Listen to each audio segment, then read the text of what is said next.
Did I say second anniversary? Well, you know what I mean. This is the second stream we're doing.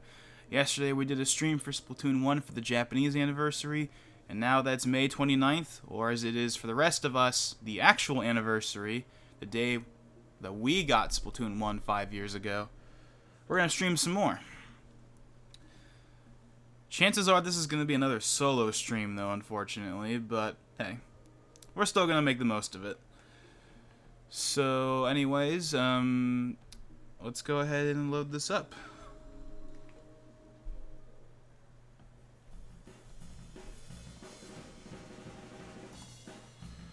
And this time I'm going to actually make a post over here on the community feed for the channel so people actually know that I'm streaming.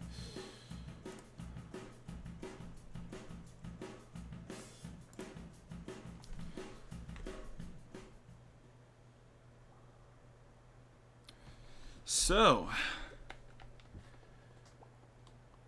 hopefully we get some more Splatoon 1 maps. Last time we just got one Splatoon 1 map, which was Bluefin Depot, I think.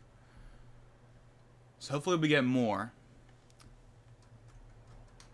Because that's like the #1 reason why I would still play Splatoon 1. Is like the maps that didn't come to Splatoon 2. That's the #1 reason.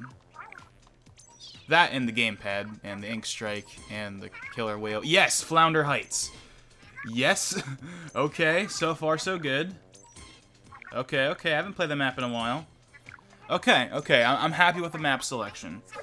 Kelp Dome is in Splatoon 2, but I haven't played it in a while, even in that game, so I'm okay with that. And we got Bluefin Depot again, which I'm okay with. And then we got, yeah, the museum map, and, Flounder Heights. I'm really, really glad we have Flounder Heights. There probably isn't anything else in here from when I checked yesterday. I just want to look, just to be sure.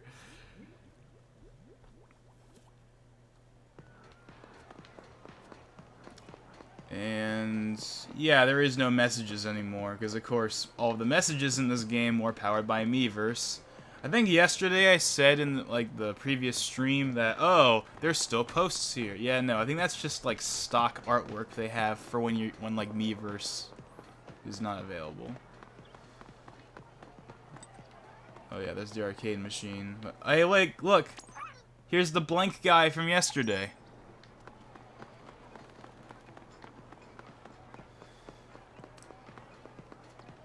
So anyways, let's go ahead and... Actually, what happens if I click on this? It'll probably just say Miiverse is discontinued, right?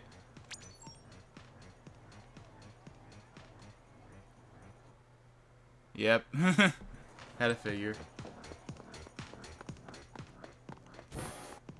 Oh, well. So we're gonna start with Turf War once again. Because that has the maps that I really want to play on. Let's go ahead and try out something else. What's something I haven't used in a while?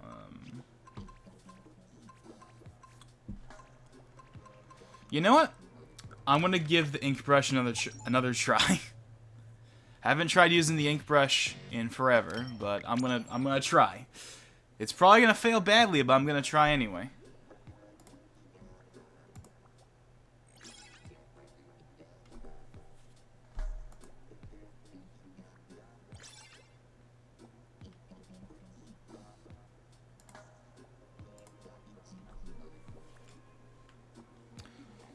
So I guess while we're waiting here, I have an update on the new video. I know yesterday I said that it would probably come out in like early June. Well, I can safely say, because last night I did some big final work. I got all of the remaining voiceovers finished, and right now I'm just working on finishing like some other small things for the video. But the video is very, very close to completion. I can safely say it will probably be out by the end of the day. So, yeah, the whole early June thing, just kind of forget about that. It's gonna, unless, like if it doesn't come out, like, tonight, it will be out, like, tomorrow morning. Like, it's gonna be out soon. Also, the video is gonna be, like, 25 minutes long, even though that wasn't my original plan at all. I wanted the video to be, like, 15 minutes maximum. Preferably even, like, 10 to 12 minutes, because I know that people are not gonna want to watch a really long video. Because I love making, like, hour-plus long videos, like the discussions and stuff, but the fact is, I know that a lot of people are not gonna listen to me talk for an hour, so I want to try and have the big videos that I want people to actually, like, spend time watching the most. I don't want those videos to be, like, super long, because if they are, then no one's gonna watch them. But the video ended up being about 25... Actually, I think it's 27 minutes grand total. So, yeah. Did not really plan on that. So hopefully you guys will still watch it and enjoy it regardless.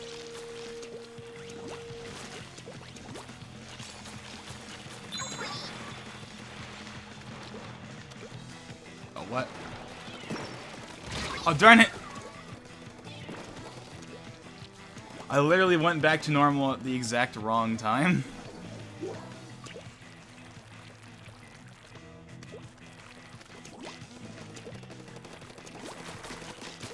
Ah! I can't use this weapon. I'm doing better than I expected, though. Like, I'm not doing terrible with it. Maybe it's just the triggers on the gamepad are easier to use than, like, on the Joy-Cons or whatever, but for some reason, I feel like using it on this game is easier. Not that I'm great with it either way, though.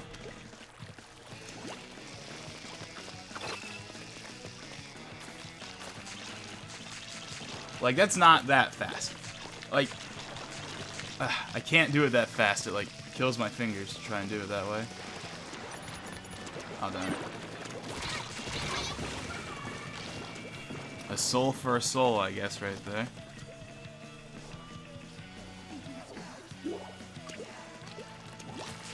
Yeah, also in the new video, the last couple of segments that I finished recording last night, I'm a lot more amped up than I was in, like, the first half of the video. Probably because I got finished doing the stream, so I was, like, you know, really in the mood to just talk. But, just kind of something I want to point out. So, if you're wondering why, like, in the second half of the video I'm a lot more amped up, I guess. Or at least, to me, it feels like I'm a lot more amped up, then that's probably why. But that's probably a good thing, because it means that, you know, it's very obvious that I care about the topic I'm talking about. So I think it's a good thing, just kind of maybe a little off-putting compared to the first half of the video.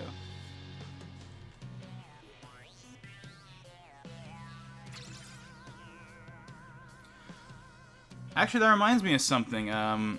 Something big did get announced today. The long-rumored, long-awaited PS5, like, proper, actual reveal event is happening on June 4th. So I am obviously going to be streaming that because, I mean, come on, it's the PS5 reveal event. Of course I'm gonna like do a stream for that. And I will 100% have someone on there. There is no way I won't. I think I know who it's gonna end up being, but we're gonna have to wait and see. But yeah, that's obviously gonna be a sling that obviously is going to be a huge deal. I mean, we're finally going to see what the PS5 looks like. Hopefully. If they don't show the PS5 at that event, then there's something actually wrong with Sony. Nah, they're going to show it. They're going to show it. We'll obviously get our most in-depth look at the system. We'll see what the packaging looks like. We'll get the price tag. We'll get all that stuff. We'll get the big blowout event we've all been waiting for. I mean, do I have any real hopes for the event? Well, in terms of games, there's only really one that I'm hoping that we get at least a teaser for, and that's Spider-Man 2.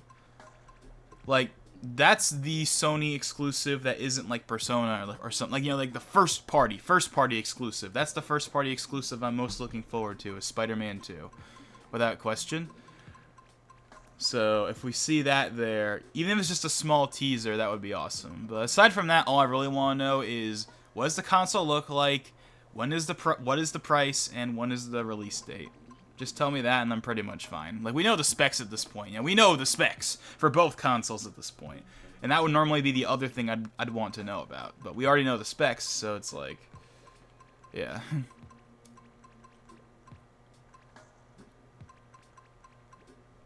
Go with that, I guess. I know it's not gonna take me very far, though. I think the range on this isn't particularly great, but we're just gonna use it because I feel like it anyway.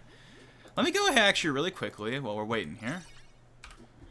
Let me look up when exactly it's starting. Let's see. At 4 p.m. Eastern Time.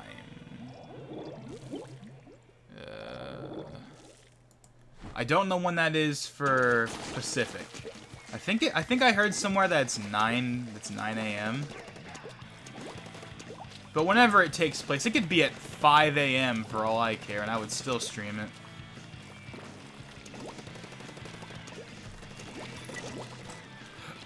Is that... I kept saying this a lot yesterday where I was like, is this thing in Splatoon 1? I'm sorry, in Splatoon 2? And I don't think that's in Splatoon 2 either, the beacons. Actually, no, it is. I think I remember seeing it the other day, actually, so never mind, I'll take that back. Otaku.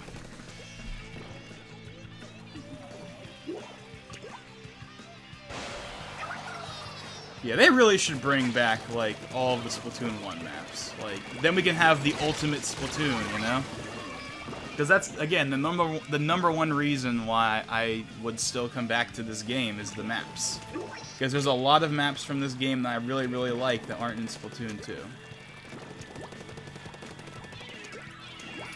Also, bringing the music in would be kind of cool. Oh, God. The frame rate when...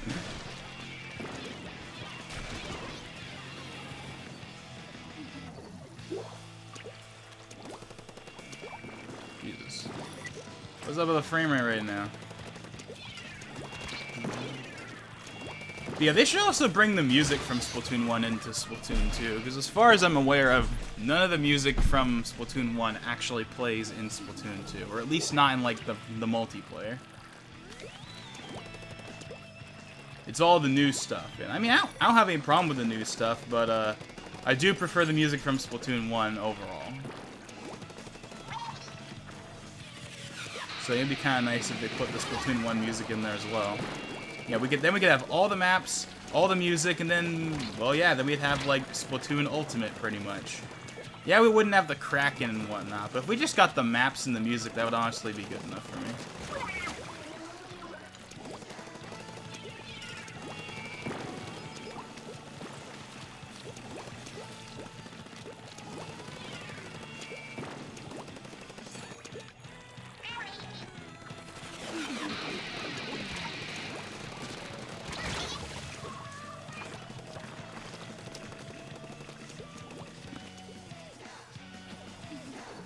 Yeah, we ain't winning this one.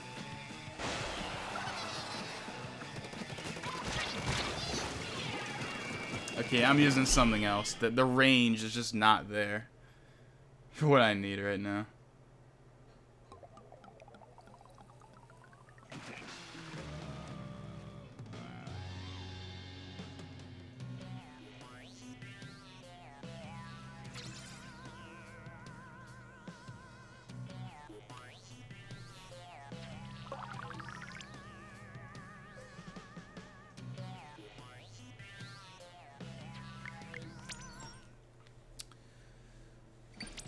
Okay, let's see. What else should we do? Another weapon with type we haven't tried yet. Oh, man. Here's another weapon that everyone on the planet used. We haven't gotten Flounder Heights yet. Hopefully we get that soon. Okay, yeah, where the heck is the date for this?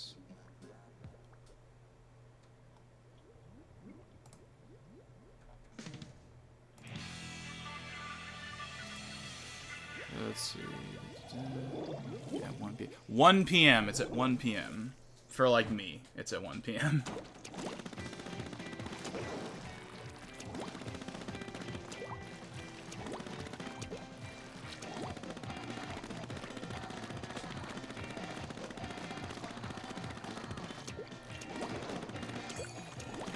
know I mentioned this the other day, and by the other day I mean yesterday, but this was like the map like during the summer that I played on. Specifically because so when this update came out, the August update, the 2.0 update, the first like big update for Splatoon 1, to add like a bunch of new stuff. I was actually in Hawaii. We were on vacation, visiting, you know, some family and whatnot. And of course, I brought my Wii U, I brought my 360, all that stuff, because obviously I have to be able to play my games, even if we're in the middle of nowhere. And, yeah, so that's kind of what I associate this map with, is like Hawaii, because of, that's when it came out, was when we were over in Hawaii. Even though I didn't really get to play with my friends all that much because time zone nonsense. I was able to play with one person though, but I wasn't able to play with any of my like 360 friends, only like my Wii U friends. But that was honestly good enough. I just wanted to be able to play the new Smash, because also like a new Smash update also came out at like literally the exact same time.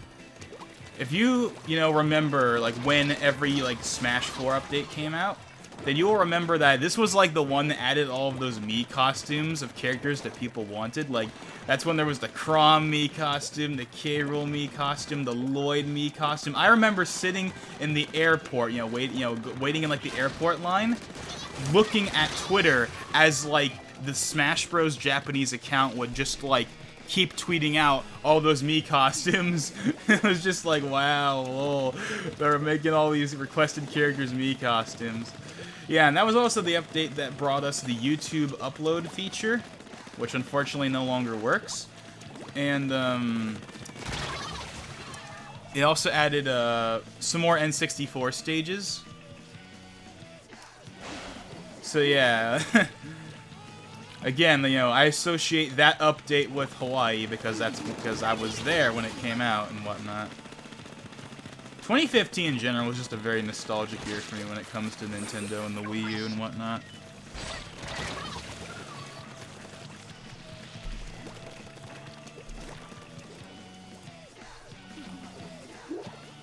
We're being like trapped in here.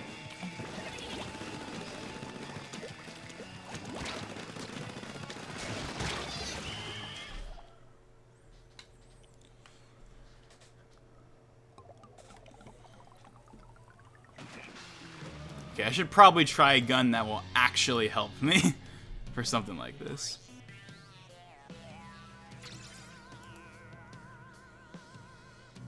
But yeah, PlayStation 5 event. Where all will be revealed.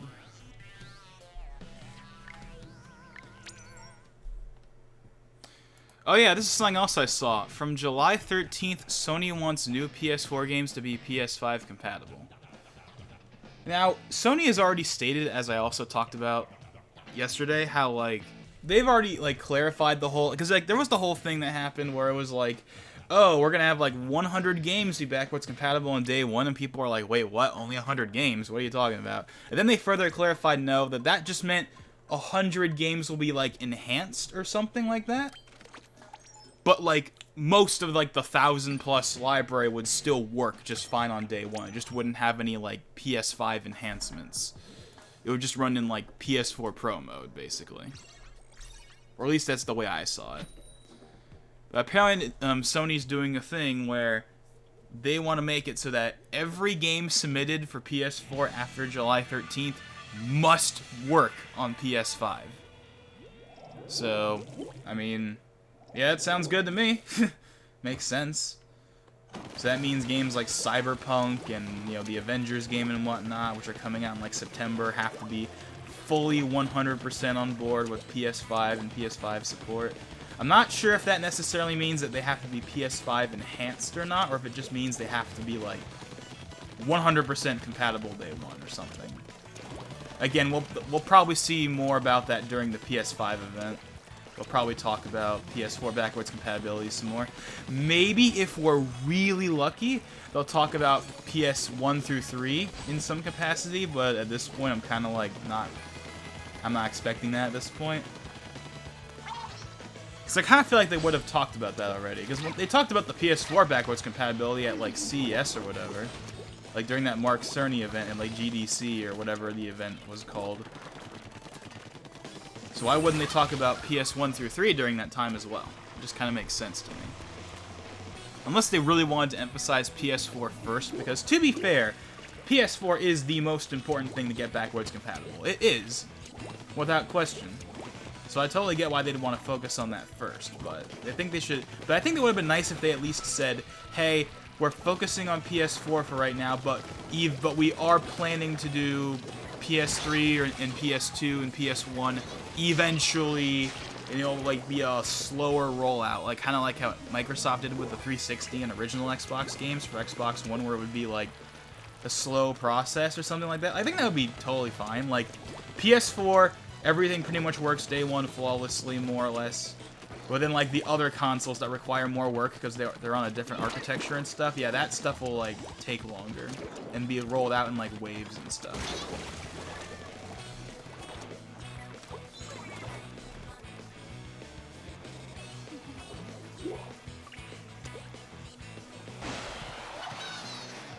I mean, it's just...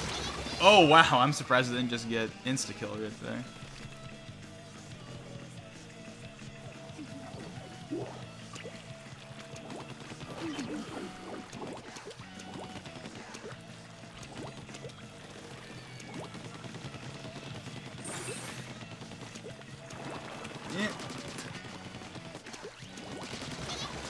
Oh, okay.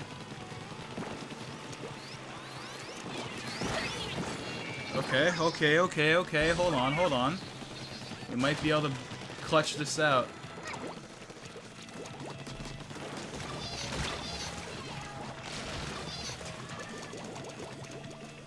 We might be able to clutch this out. We can just hold it for a couple more seconds.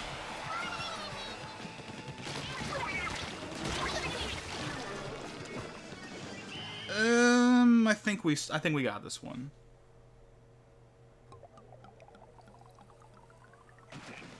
Okay. We got it.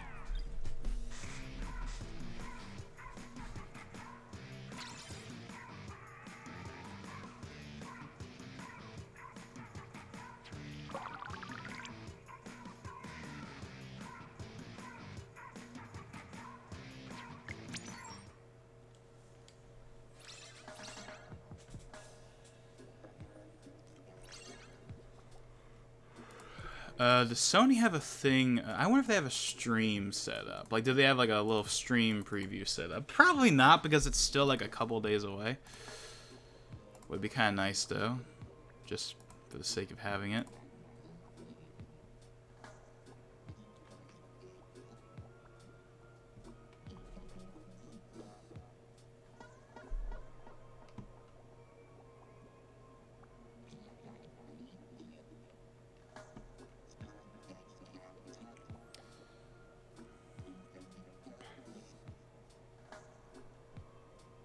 I guess, yeah, here's what Sony said as far as the whole backwards compatibility thing. They said that PlayStation 5 will be backwards compatible with, quote, the overwhelming majority of PlayStation 4 games, with many running at boosted processing speeds, so that, quote, they may benefit from higher or more stable frame rates and potentially higher resolutions. So here is my logic behind PS5 enhancements for the PS4 games. I think now, my idea has been, they'll basically run in PS4 Pro mode, but they'll like be maxed out PS4 Pro mode. So like, for example, if a game has a dynamic resolution for PS4 Pro, and it maxes out at like 1800p and it goes as low as like 1296p, but on like actual real world circumstances on PS4 Pro it runs at like 1520p most of the time, well on PS5 it will automatically run at 1800p the entire time because the hardware is there. That's been my idea for like how most like general PS5 enhancements will be. They'll basically just be PS4 Pro mode, but like fully maxed out. Like whatever the top end resolution and frame rate is for PS4 Pro, it will run at that 100% of the time. That's also been my idea for how the Switch Pro may work, where like Splatoon 2, since we're on Splatoon right now, Splatoon 2 has a dynamic resolution. It mostly runs at like 810p or 900p, but it can go up to 1080p. And when it does hit that native 1080p, as I stated yesterday, it looks amazing when it hits that native 1080p. It looks so clean, looks so sharp, it looks so good. Now, on Switch Pro, if they don't want to just increase the resolution higher, because they probably wouldn't do that at this point, because they don't feel the need to, and also, again, Nintendo probably is not going to be shooting for higher than 1080p anyway, they could just make it so that if you play the game on Switch Pro, it runs at 1080p all the time, or at least a lot more consistently. I'd be okay with that. Like, if just being able to play Splatoon 2 at native 1080p 100% of the time, and it upscales to 4K via like a 4K compatible dock or whatever, yeah, sign me up for that.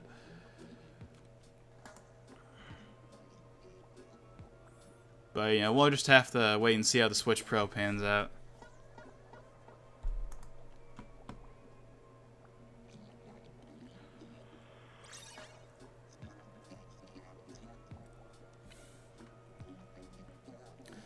One thing I don't understand is why both Sony and Microsoft are talking about 8K resolution. Like, the consoles are not going to do 8K. That's like if Nintendo made a Switch Pro and said it was going to do 4K. Like, come on. Like, the Switch Pro is not going to do 4K. And the PS5 and the Series X is not going to do 8K. Also, why is this taking forever? We're like stuck on this screen. Something tells me we got we got to disconnect. Yeah, like the whole thing with the Switch Pro is it's like, I think getting a higher resolution than 1080p is possible but unlikely. But getting 4K, that ain't happening unless it's like Sonic Mania or something. But even still, like the PS5 and the Series X, well, they do have some pretty awesome specs, especially compared to the previous consoles. With, you know, they got the Zen 2 CPU. They basically have 3700Xs. They got 16 gigs of RAM. They got, you know, RTX 2080 level graphics cards or whatever, or at least the Series X does. At least that's what I remember hearing the comparison to. Like, I remember Phil Spencer talking about the GPU in the Xbox One X was going to be like GTX 980 or like 1060 level, which doesn't sound great nowadays, obviously, but back in like 2016, that was like current gen hardware. And again, that was way faster than what you saw in like the base Xbox One, so yeah. These new consoles, they have current gen GPUs, they got current gen CPUs, they got plenty of RAM, like they got legit specs.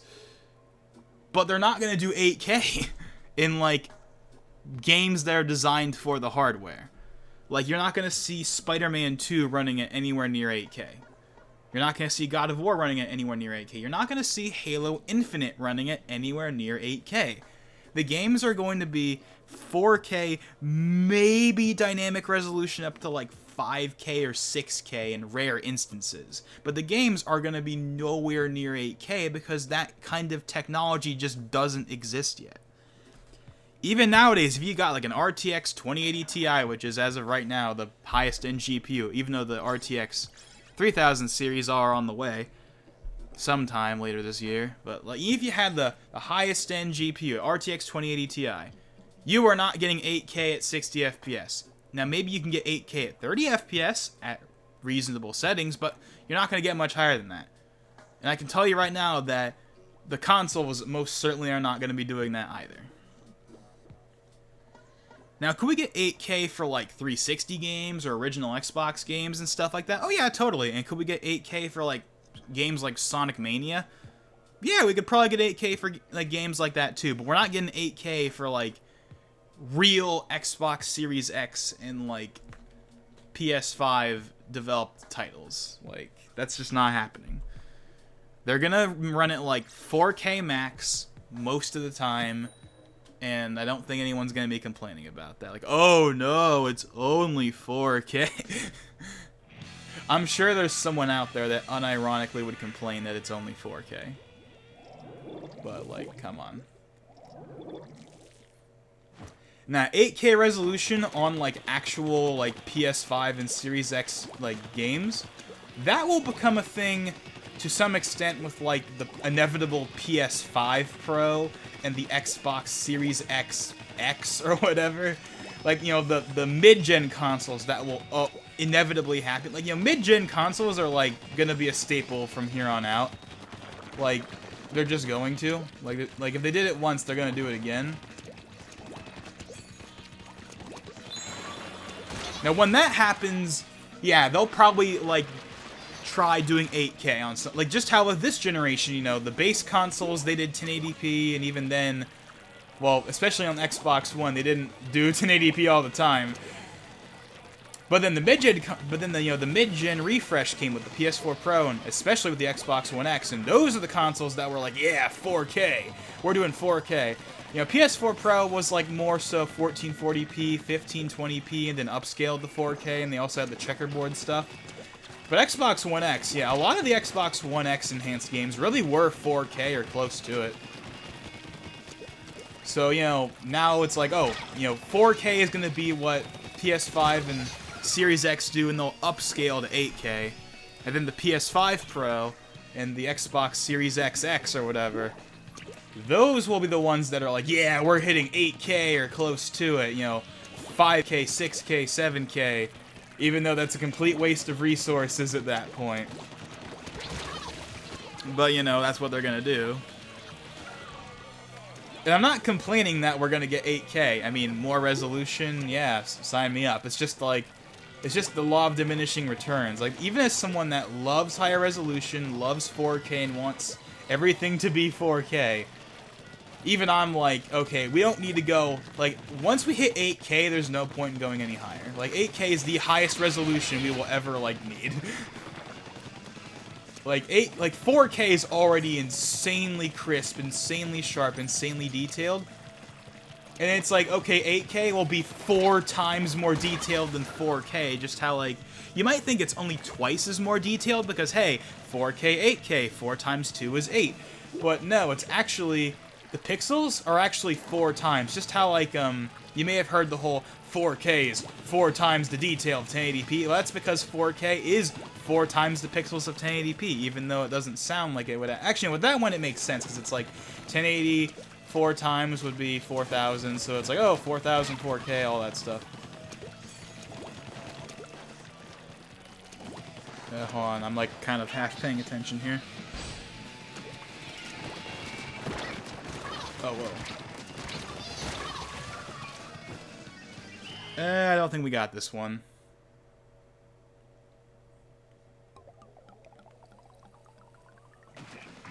Oh, really? I kind of figured we would have failed on that one. But yeah, it's like 8K resolution. Like, what's the point in going beyond 8K? Like, there's no reason to go beyond 8K, at least for like normal like TVs and monitors and stuff. Like, okay, for like theaters and stuff, there's a reason, like, you know, big screens. Okay, maybe there is a reason to go beyond 8K for that. And even then, it's like gonna be like, well, most movie theaters are 2K right now. Like, most movies are formatted in 2K. Like, they may be shot at 4K or 5K or 6K or even 8K sometimes nowadays, but they're all edited down. Okay, not every movie, but like a good amount of them are still edited in like 2K masters that are then in turn upscaled to 4K for your 4K Blu-ray. This is coming from someone that has a bunch of 4K Blu-rays, and all of them are 2K upscales. They look better than the Blu-ray, without question. The higher bitrate, they are sharper, but like, yeah, it's like, you want to go for 8K resolution, and we don't even have 4K as a standard yet. Like, obviously, like, a lot more stuff is 4K now than it was in, like, 2016. Like, but I feel like the main thing that's pushing 4K is gaming, and, like, to a lesser extent, 4K Blu-ray. But that's about it. Like, most content is still produced at 1080p, or at least 1080p is, like, the minimum. Like, you know, like, if you're making something, it's gonna be 1080p at least. I know I'm just kind of rambling on here about resolutions, but that's just kind of that's just what I want to talk about right now, because there's nothing really else for me to talk about at the moment. And I'm just someone that cares a lot about resolutions and frame rates and all that stuff. Even though Nintendo is my favorite developer and makes my favorite games, even though they're the company that focuses less on graphics, less on resolution, all that stuff. But they do care about frame rate. That's one thing Nintendo has been very consistent at, is they like to hit 60 FPS in most of their games, unless it's like Zelda or something. Unless it's like Zelda, it's gonna be 60 FPS. Here, Mario is 60 FPS. You know, Mario Kart is 60 FPS. Smash Bros is 60 FPS. Splatoon is 60 FPS. Etc., etc. It's only like Breath of the Wild and Xenoblade that aren't 60 FPS.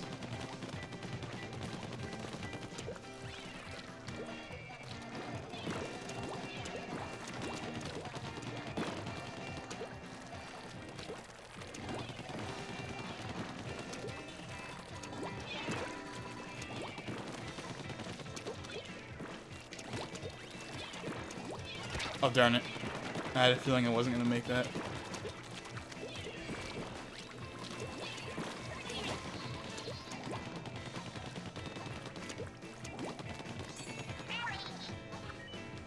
I'm about to hit it.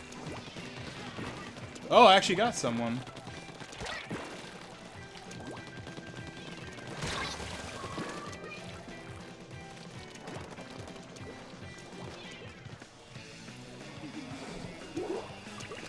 But yeah, it's just like once we hit 8K, there's really not any point in going beyond that. At that point, the console makers should just focus on the frame rate. At the same time, though, like this is another thing that happens every generation, where it's like, hey, the new consoles are way more powerful. Now we can hit 60 FPS all the time. But what's something that happens every single time that happens? Every time a new generation comes out and everyone's like, oh yes, we can finally do 60 FPS and everything. And then it never actually happens. It's not because the hardware can't do it, it's because developers don't do that for a lot of titles. Unless it's like a shooter or something, games, they focus on doing 30 FPS because they want to, you know, push the graphics and all that stuff. And I don't really have a problem with that, honestly. Like, the people that are all like, the games have to be 60 FPS, I disagree with that. At least, it depends on the game. Like, obviously, if it's a shooter or something, then yeah, it's gotta be 60 FPS if you can do it. But if it's just like an RPG or whatever, like, for example, Persona 5, right? That game is 30 FPS, and no one out there is complaining that it's 30 FPS. That is until you play Scramble, because Scramble is 60 FPS. On PS4 and PS4 Pro, at least. On the Switch version, it's still 30, but it's the Switch, so it's kind of like, fair enough. Although I was hoping it would hit 720p 60 and have like a 1080p 30 mode, kind of like Fire Emblem did, but oh well. Yeah, I guess enough about resolutions. Long story short, the new consoles are going to be great, but they're only going to do 4K in like 99% of games, and they're going to just 8K upscale. And we don't really need, and resolution-wise, 8K is like the limit. There's no point really going beyond that. And it's coming from someone that is like, more resolution. And it's like, I am very, very happy with my 4K monitor. It's super, super crisp when I play games at native 4K. I don't need it to be any sharper than that. But we're going to get 8K anyway. And of course, when we get 8K, I'm sure I'm going to be like, yeah, this looks even better. But are we going to need to go beyond even that? Like, if 4K is already, like, amazing, and 8K is going to be even better than that, then what's the point of going even beyond that? It's just like, yeah. But, yeah, enough about resolutions and all that stuff. Let's talk about something else. If I can think of something else to really talk about. I guess, you know, I'm going to really quickly head over to Game Banana. If you don't know what Game Banana is, it's like a modding website where you can upload, like, mods for various games. I've uploaded a couple of Ultimate mods, nothing crazy, but, you know, like, you know, music primarily, and also, like, a UI.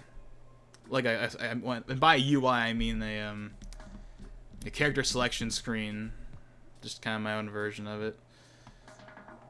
So you know how in Smash Ultimate the character selection screen is in order, you know, based on the game, right? Based on order of introduction. Well, the problem with that is it's not actually an order of introduction. It is, but it isn't. It is for all of the regular characters, but all of the echoes are like placed alongside their, you know, original character that they're based on. And I get why they did that, but it also like doesn't make any sense to me in a way. So I went ahead and I made a UI that fixes that. So for example, you know, Ken is now next to Incineroar instead of next to Ryu. You know, Daisy is next to Ridley. You know, like, you know, they're all in like their correct spot, their correct order of introduction now. So I mean, if you are into modding for Ultimate and you know like how all that stuff works and you want that, then go to my Game Banana page. I have it linked on the main channel in like the little links section where I have my Twitch and stuff as well. I do want to do some more like in-depth mods. Like I want to do some skins. Like for example, I really want to make Joker's dancing outfit from the Persona 5 dancing game. I really want that as a skin. And I'm surprised no one has made it yet. Because there's a lot of Joker skins. But somehow that one has not been made yet. I assume because of modding limitations, but who knows.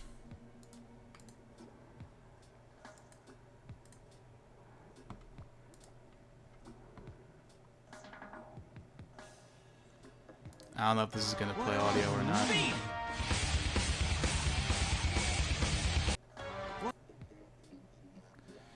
I may have just played some audio. I don't know if I have or not, though. I was just looking at something that someone sent me. I can't even hear the audio right now because I don't have my headphones plugged in.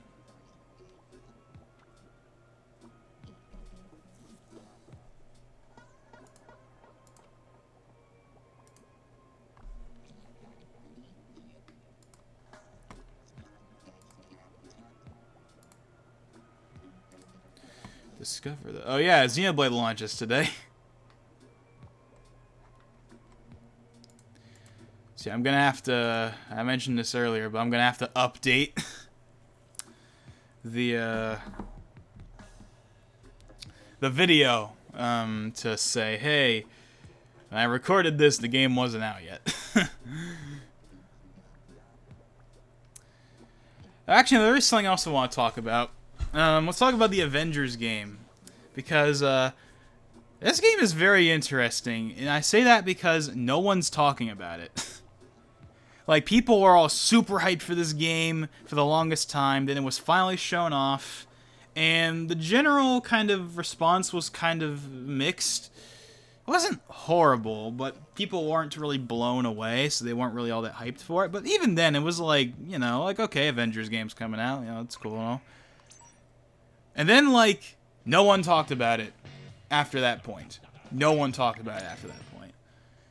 And then, but I think the main reason why, well, there's two reasons as to why.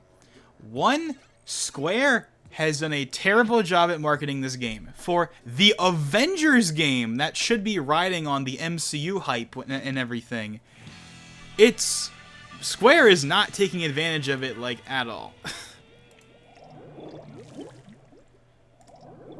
Like, they've done very few things for the game outside of E3. Like, they revealed like Kamala Khan in like a trailer, so it's like, okay, they revealed a new character, you know, that's cool.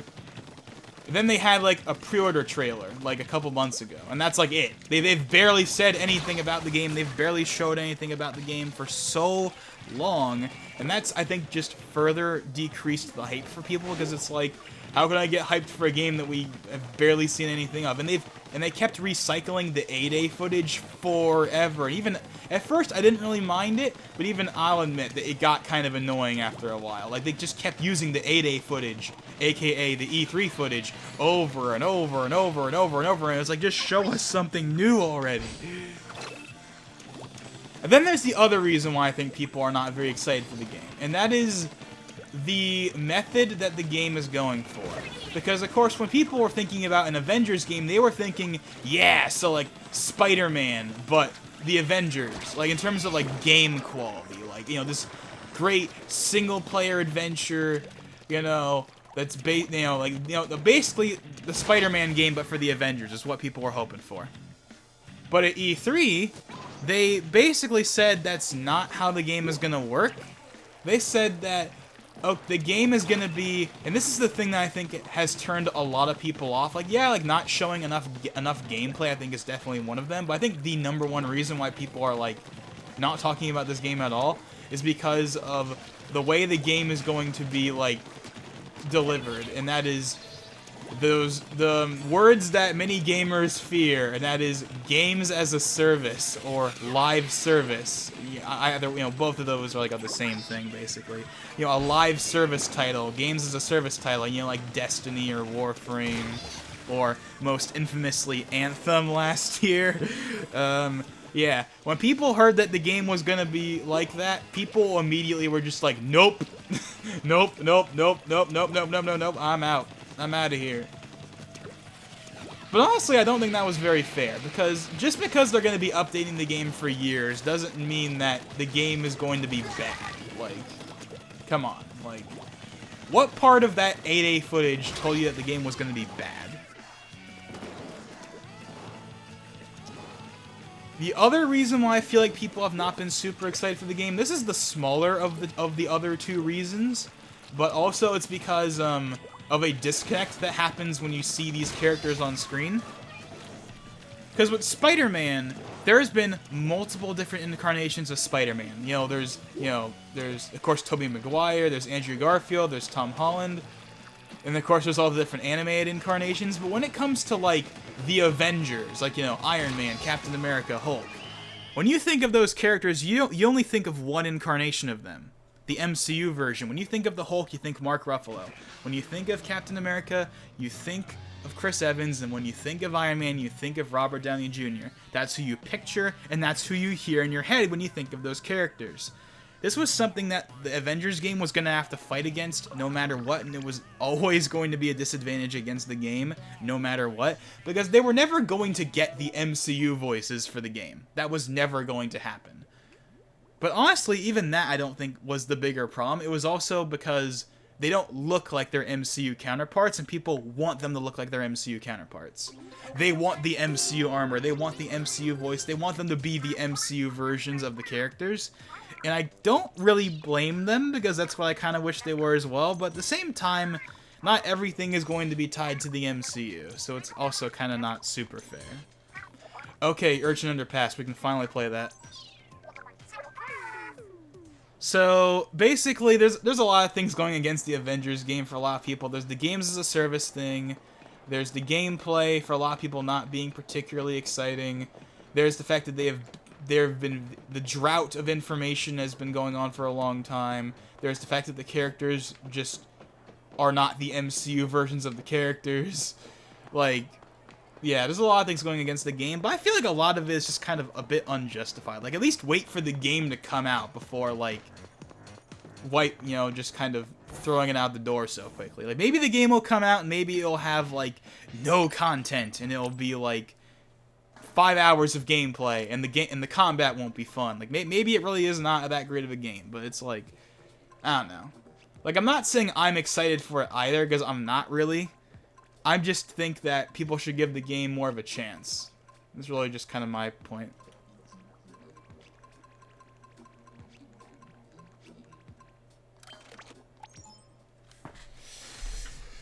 But, recently they did announce that they will be doing another big showcase for the game on June 24th, which is like a month from now, but at least they announced something. So, hopefully the game will look good. I really am hoping we see a lot more new stuff, because that's the main thing, again, that's been missing. Like, my main complaint with the Avengers game so far has just been that we haven't seen anything new. Like, the MCU, not being the MCU versions, that was never going to actually happen anyway, so I'm not going to hold that against the game. Like, the games as a service thing, like, honestly, I'm gonna just kind of wait and see how that goes. Like, honestly, I think the game will turn out way better than, like, Anthem, because that's the main reason why people are so worried, is because they're like, oh no, this is gonna be Anthem all over again. But honestly, I don't think it'll be as bad as Anthem. I think it'll go a lot better, or at least noticeably better than Anthem did. But that's just my opinion, at least.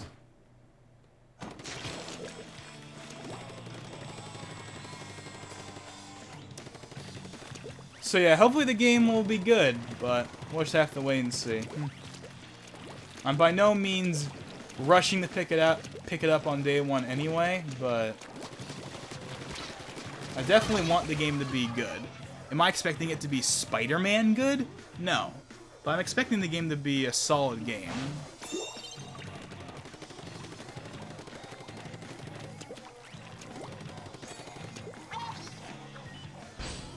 Oh, I wasn't even looking at what... I thought we were, yeah, I wasn't even paying attention to what... Ah. Oh my god, go in.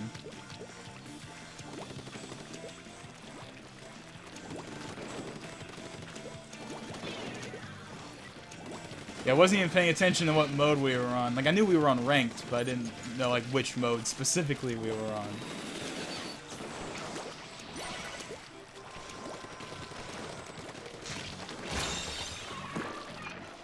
Okay, well, so far, so good.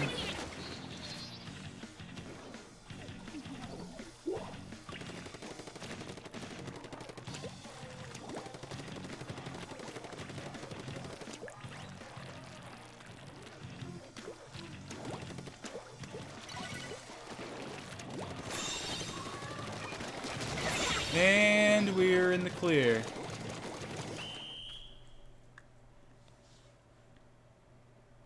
That was pretty easy.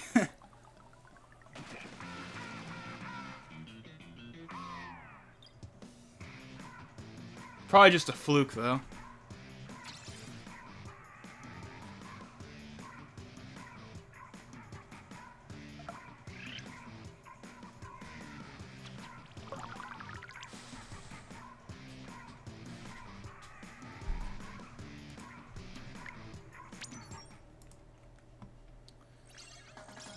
Oh yeah, the WAN show's going on right now. Right? This is the WAN show, right? Okay, no, it's something different. Linus still rocking that quarantine beard.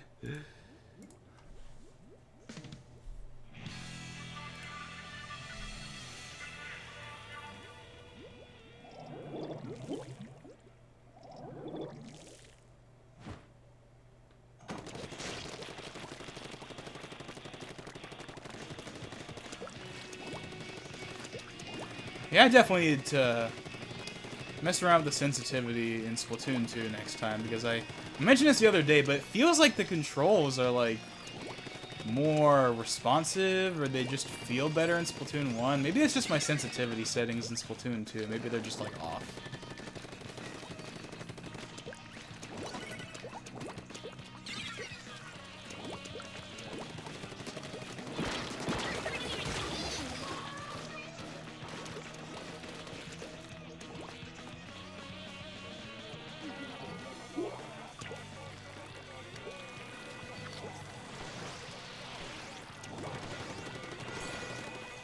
Oh.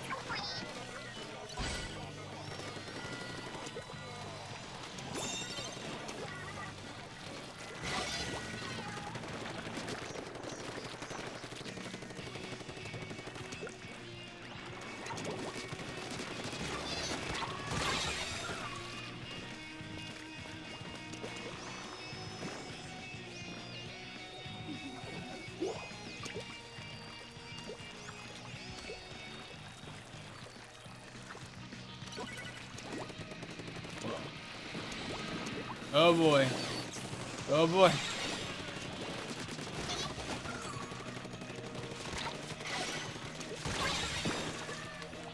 Actually, now that's got me thinking about Persona, you know, the whole "ooh boy" thing. Actually, you know what? Okay, so... Okay, so... Let's talk about the voices. Well, not the voices, but just kind of like some stuff with Persona, because I've always kind of found a little interesting. So you know how there's obviously like a bunch of like, you know, quotable lines, like, you know, there's the "who boy" and the "for real" and like all that stuff. You know, like every character has like their like line that everyone remembers. Well, for me, they aren't really that iconic for me, and it's not because the lines aren't funny. Like, yeah, or like not funny is not the right word. I'm not talking correctly. What I mean is, like, I have not heard them actually say those words often enough for me to really associate them with the character all that much, outside of like memes and stuff.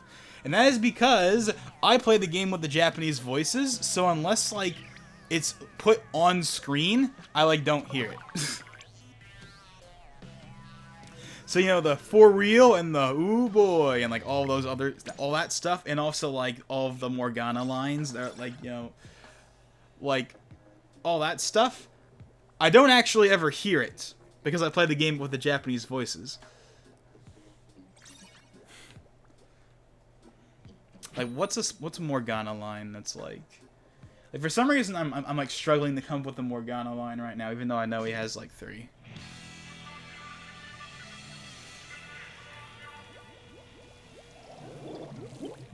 That isn't just the whole, you know, hey, go to sleep. Which is, like, not even really a thing at this point.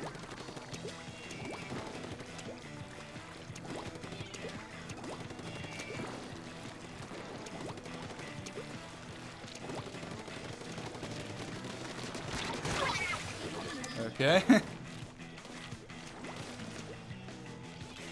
But yeah, like, most of, like, the iconic lines from the various Persona 5 characters, they're, like, only iconic to me because they're used in, like, memes and stuff. Like, I would never consider them to be iconic if it wasn't for the game itself. And that's not because of the lines themselves, it's just because I play the game in Japanese.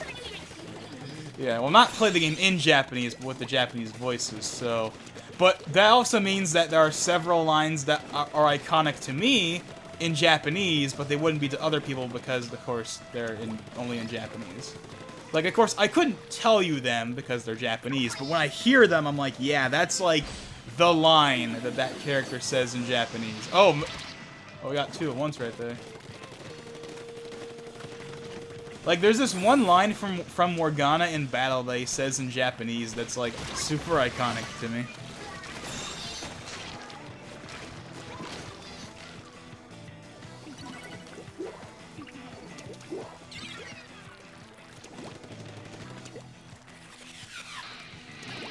I'm not sure if I'll ever play Persona 5 with the English voices. I kind of feel like at this point that would be just really weird for me to do. It would feel really off.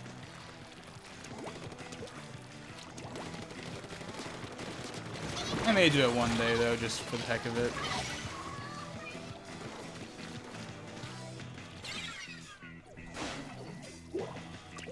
So you're probably wondering, why do I play Persona 5 with the Japanese voices? Well, it's because, like, hey, it's a game that takes place in Japan. So therefore, you should play with the Japanese voices because that makes sense. I don't know, it just seems weird to me when, like, you have, like, English voice actors say, like, Sakamoto-kun or something like that. It just sounds wrong to me. Like, it just doesn't sound right. It's like, you must play the game in Japanese. But I'm also not that person that's like, you have to play the game in Japanese. The English voices are terrible. I'm not one of those people.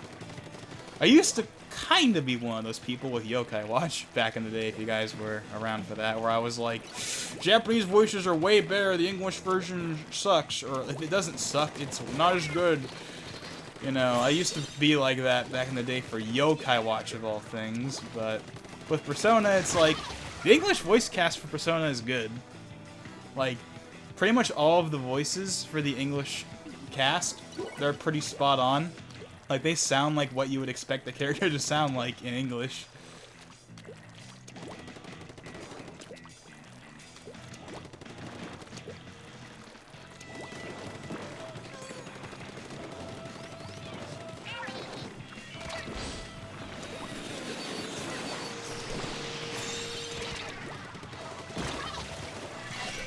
One voice that I can definitively say I prefer... Actually, no. The one English voice for the like regular Persona 5 cast that I'm not a huge fan of is probably the Makoto voice. The English Makoto voice. I don't know why, it just sounds off to me. Everyone else's English voice sounds pretty good though. But I do prefer the Japanese voices of like all of them to their English counterparts. But that's just because that's the cast that's the cast I play with, so I'm gonna prefer theirs anyway. But you know, if you prefer the English version, that's totally fine. I know, because that's what most people play with. Most people play with the English cast. Nothing wrong with that.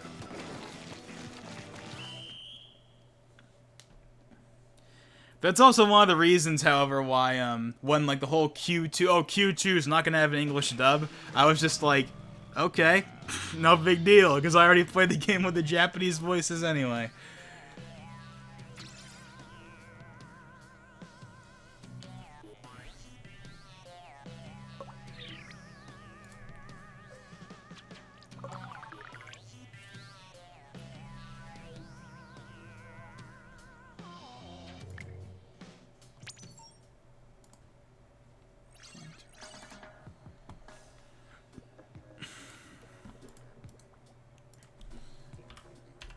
Speaking of Persona, there's supposed to be like a Sega event happening sometime in June that may or may not reveal some stuff from Atlas. Like, okay, so I don't think I talked about this last time, so I'll talk about it now. But there was this rumor like a week or so ago that was about this Sega/Atlas event, and it was the most pie in the sky, like Nintendo Direct leak level thing ever. It was like Persona 1 and 2 remakes, Persona 6 teaser, new Persona 5 spinoff, which was probably Persona 5 Arena, and SMT 5 news. It's like, okay. Okay, reel that back there. Like, 3 out of 4 of those things don't even make sense. Like, okay, Persona 1, 2 remakes. Yeah, I mean, I think they'll happen eventually, but, like, they aren't happening right now. Persona 5 spinoff. Okay, that's... Yeah, sure. Like, another Persona 5 spinoff, probably Persona 5 Arena. Yeah, sure, that's totally possible. But outside of that, not really. And, yeah, SMT5 info, yeah, that ain't happening. And, what was it? Yeah, Persona 6 teaser. Yeah, that's, of all of those, that's the most unlikely, because it's like, yeah, they aren't teasing Persona 6 for like another 2 years at least.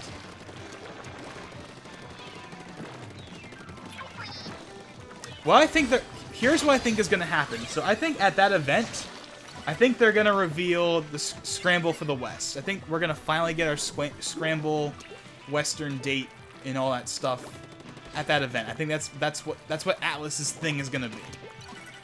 Well, that and like promoting Catherine Full Body for Switch. Those are going to be the 2 things they do. Scramble for the West, we're going to get a release date trailer with the English cast and all that stuff. And then like a release date and whatnot. And then we'll get, like, Catherine Full Body stuff, because that's coming out on the Switch in July.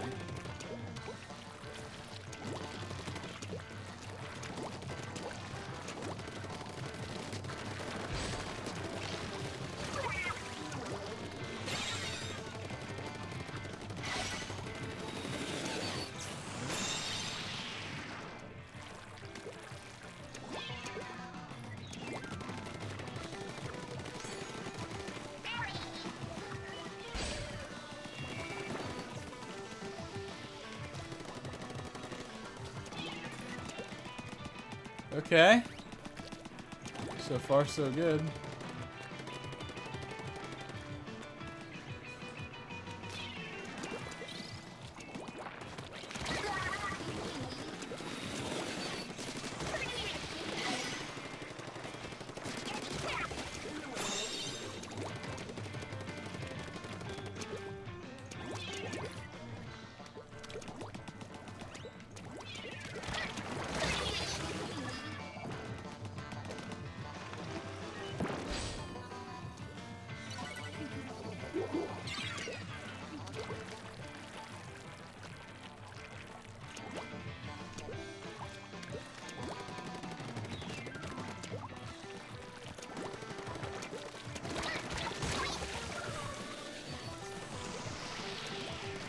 Okay, now I don't think I have anything else to talk about.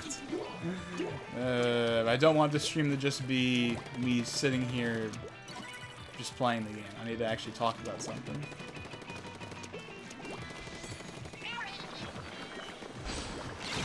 Oh, darn it.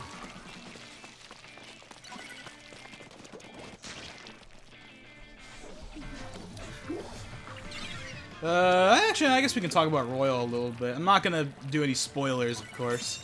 But, I'm about halfway through the game. I think, yeah, I'm about halfway through the game. I think I talked about this a little yesterday when I was talking about the whole themes fiasco and how, like, they're taking forever to send out the themes. But yeah, I'm about halfway through the game. I'm at, this isn't really a spoiler because it's for the original game, and chances are, yeah. I'm at Futaba's Palace. Or actually, no, I beat Futaba's Palace. That's where I am right now. So I'm about halfway through the game. However, okay, so here's the thing with Royal that's kind of annoying for me right now, is up until the end of Kanashiro's Palace, I knew nothing about any of the third semester, and I knew nothing about the third semester or any of the stuff that happens there.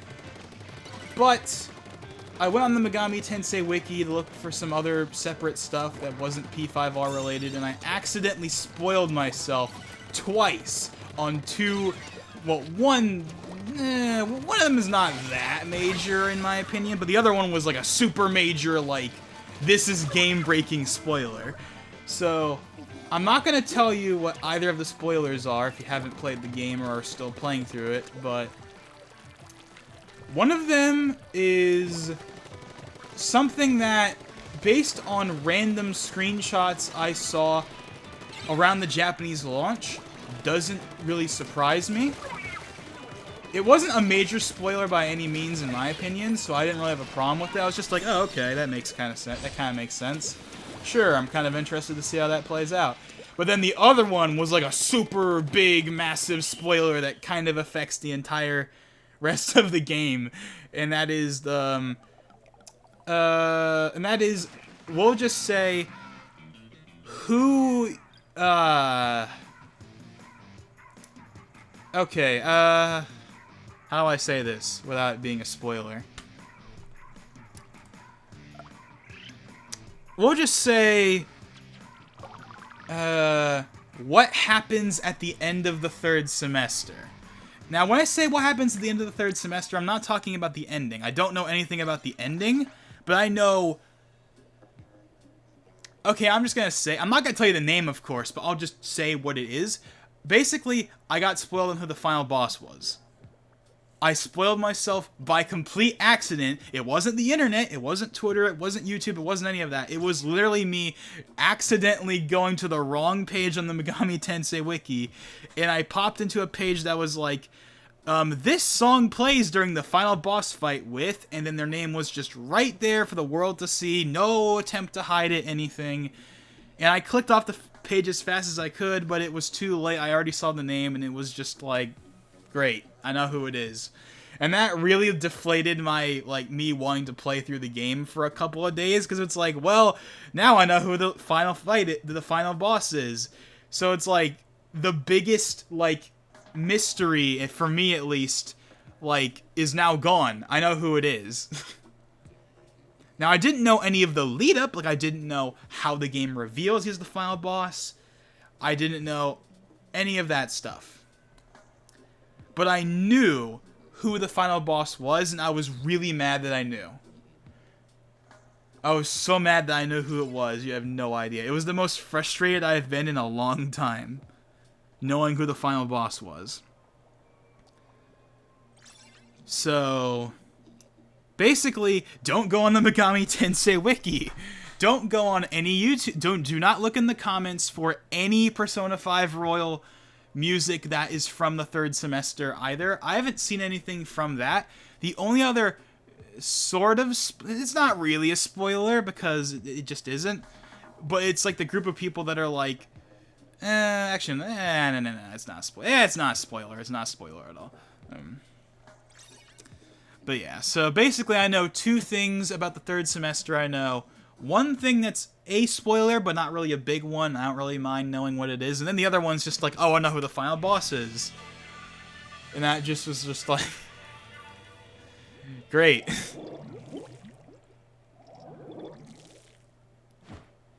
But also, knowing who the final boss is also kind of tell... Well, actually, no, it doesn't tell me anything.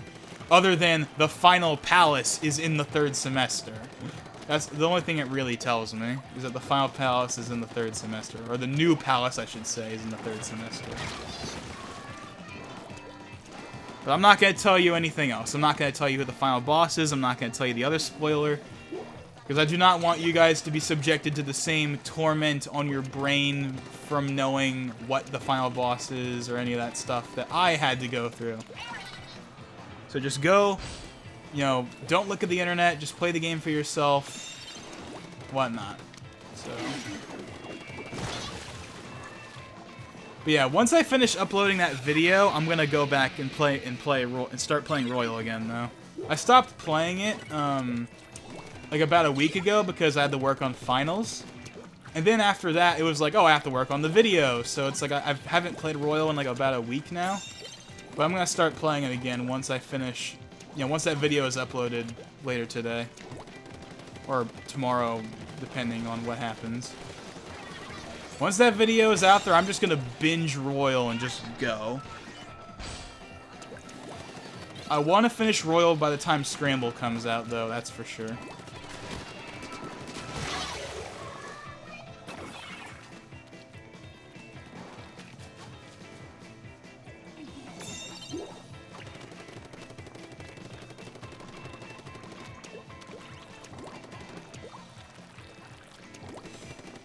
But yeah, and also for Persona 5 Scramble, I know nothing. I know nothing about what happens in that game. All I know is the stuff we've seen from trailers. So, you know, Sophie is obviously another companion. There's that other like guy that works for the police. I think his name is Zenkechi. He's apparently a phantom thief. And that's like all I know. I don't know who the final boss is. I don't know anything about the story. I don't know any of that stuff. Like, after I got accidentally spoiled for Royal, yeah, I'm sure as hell not letting that happen with Scramble, that's for sure. From here on out, I am not looking up anything for any reason ever. When Persona 6 starts to become a thing, I'm not looking up anything. Period. I don't care how tempting it is. I don't care if I'm like, oh, I'll just not go to this No. I'm not taking any chances with Persona 6 when that eventually comes out in 2035 after SMT 5 comes out in 2032.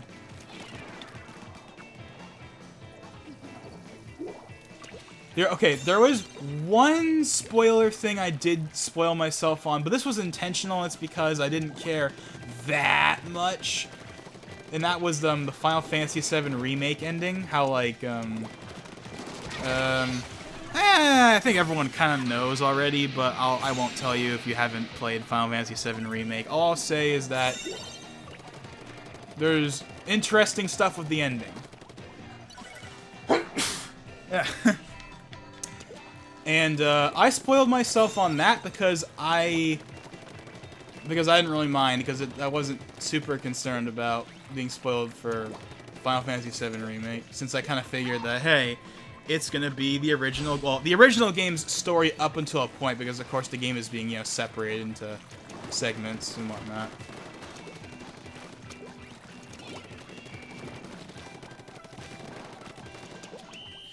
I am very curious to see how Final Fantasy VII Remake Part 2 goes, though, especially what they did with the new ending that they made. There's a lot of interesting things they can do. I do want to play the remake, though, eventually. The main reason why, even though, like, after, you know, we waited, you know, 5 years for it to come out, and it's finally here, so why haven't I played it? Well, 1, money. 2nd, Royal was more important to me. And 3, because I kind of want to just wait for the entire game to be out. Which I know is going to take, like, forever, but I feel like if I waited this long, I can probably just wait some more, and, you know, just wait until, you know, Final Fantasy VII Remake, the complete collection, comes out in 2027 on PlayStation 6, or whatever, and then I'll play it then.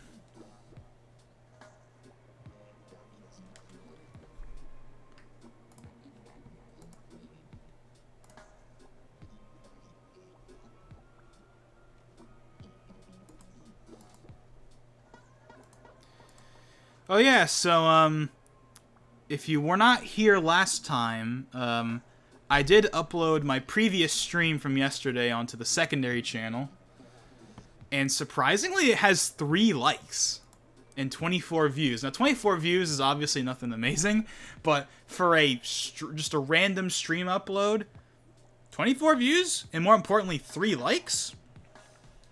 That's cool. It's nothing amazing, obviously, but it's just kind of like, I kind of expected that video to get no views. I expected it to get like 5 views, and that was it. Like, no one would watch it. But hey, people actually watched it.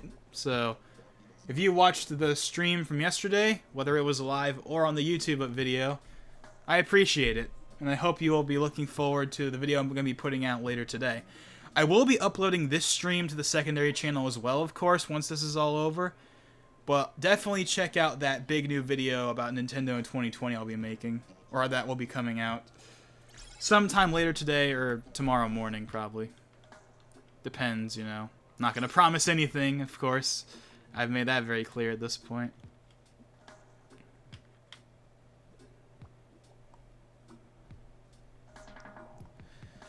Also, speaking of the channel, the Yokai Watch movie opening from like 4 years ago, it's nearing 1 million views.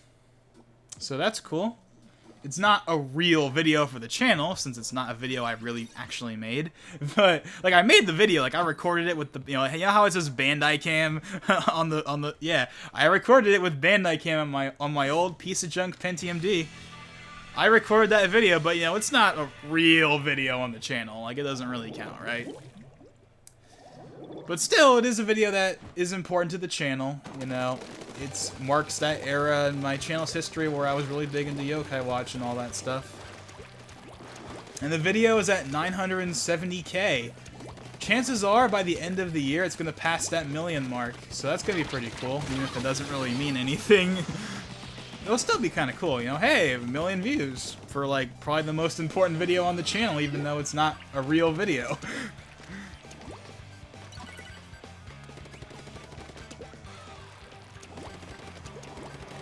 I'm also hoping that the Nintendo in 2020 video does better than the last one.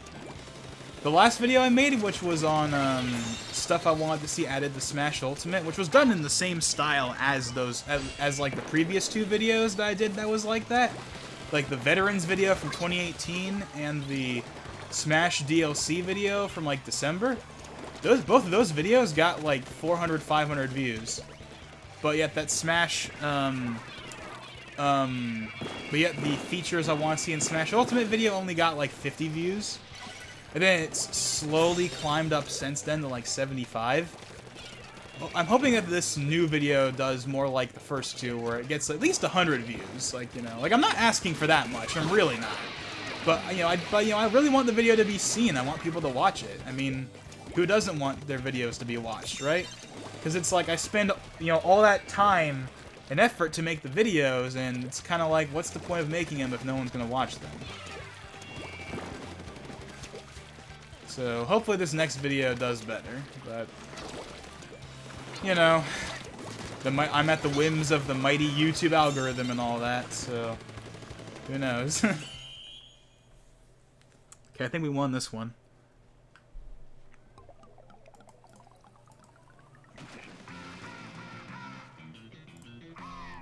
I gotta respond to that comment.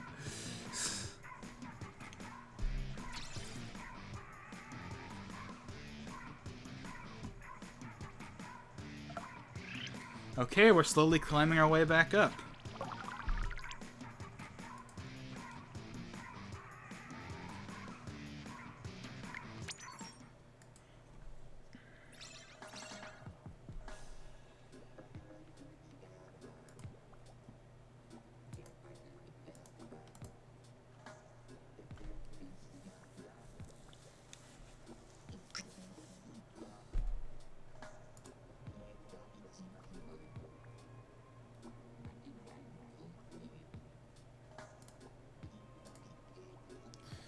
Oh yeah, Minecraft Dungeons came out.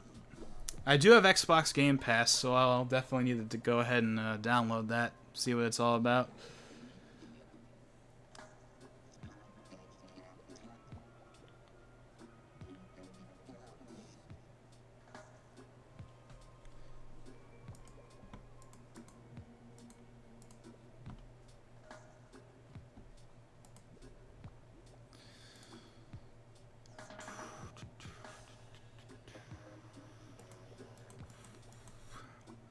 Not sure how much longer I'm going to be streaming.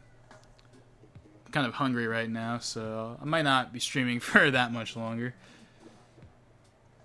I'm going to try getting back up to A at least, and then we'll see where we go from there. Assuming people will actually join.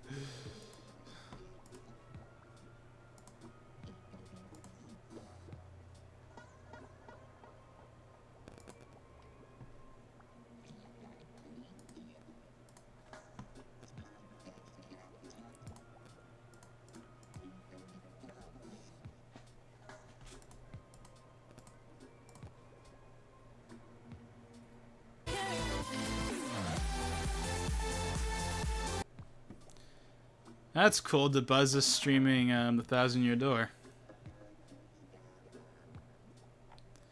Most surely, you know, in the lead up to Origami King, but that's really cool.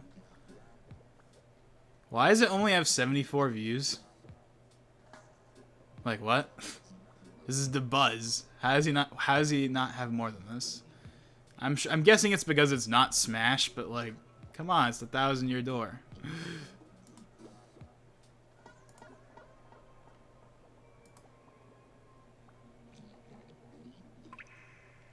And there goes that.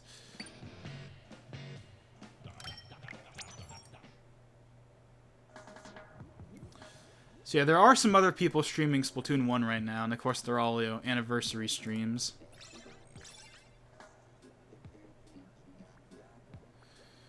Okay, so one of the guys that's streaming right now, he's streaming using, like, composite. Or something. It's kind of odd. Like, it's like he's playing the game over composite cables. Like, I can tell just by looking at it. It's got all the telltale signs of composite. That's kind of weird. But, you know. You do you.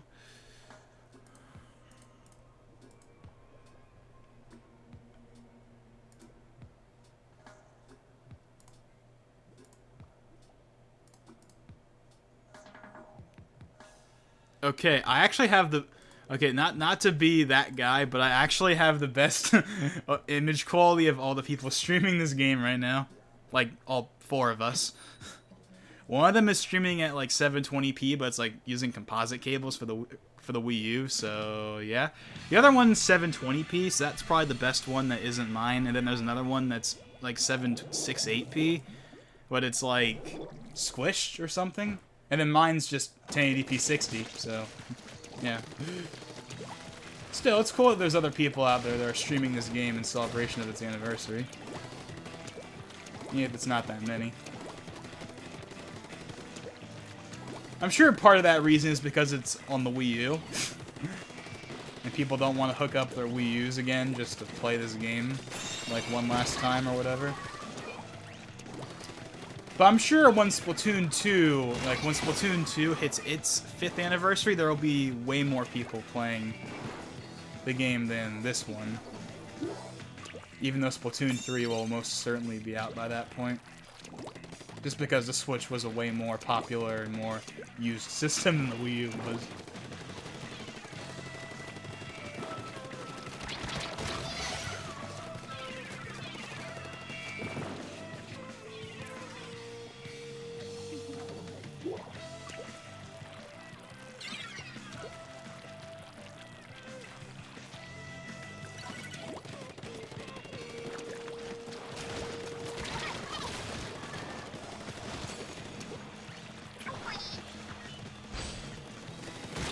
Oh, what? That came out of nowhere.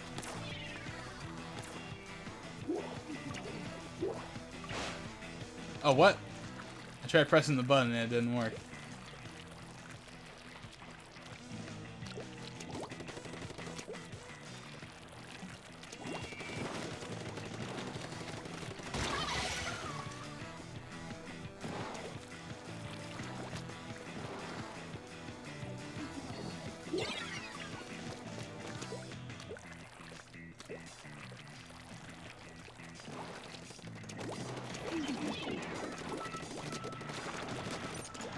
Oh, darn it.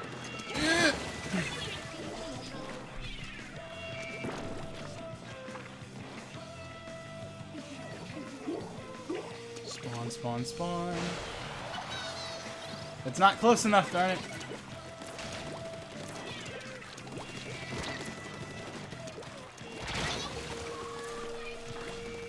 Oh yeah, booyah. I haven't booyah'd enough. I'm guilty of not doing that in Splatoon 2 as well. Even though I see people on like the subreddit, they're always like, come on guys, you got booyah back. I always forget to do that.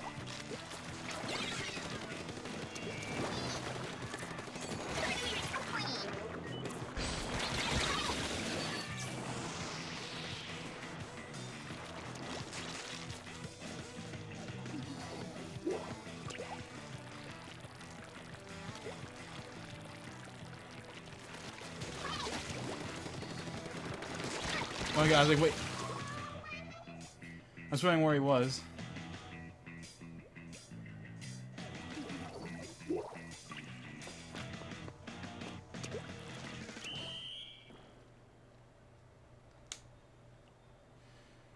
Well, we lost that one.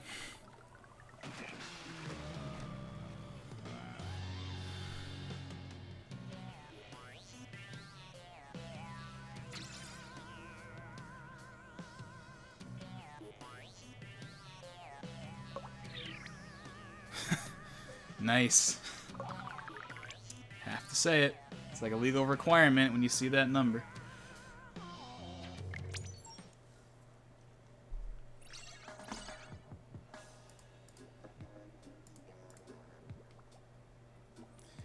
It says I have 1 viewer right now, but I really doubt that. I don't know why, I just don't think I have any viewers right now. Well, outside of the people watching this on YouTube after the fact.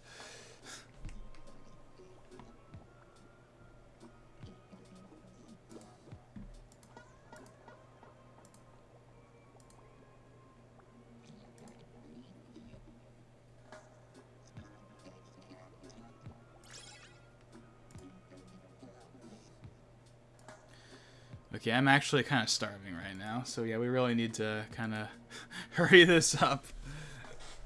I mean, I could just put it on like a be right back screen, but that would, like, I'm gonna take like forever to make food, so it's like, yeah, it'd be better just to end the stream.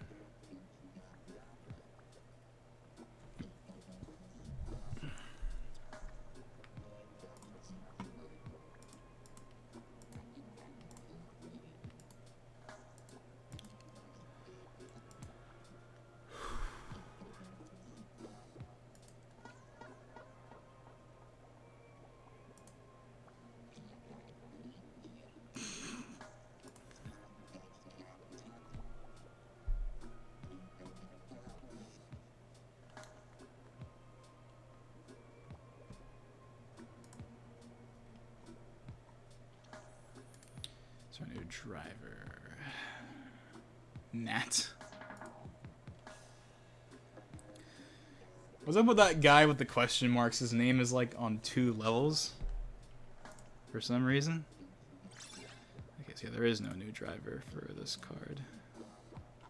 I swear I saw someone like the Avermedia subreddit say, hey, there's a new driver for the Live Gamer 4K. I don't see a new one, so maybe I'm just blind or something. Or maybe they just haven't put it on the website yet. Not that there really needs to be a new driver. The card works just fine. Just, you know, new drivers are always nice to have. Actually, wait, hold on a second. Wait a second, there is a new driver. Because this is .70. On Reddit, someone was talking about a .80 or 82 driver. Let me go and try it and find it while we're waiting for the match to begin. Oh, wait a second. I probably couldn't install it right now anyway because I'm running the Wii U through the Live Gamer 4K, so that would probably screw up the stream.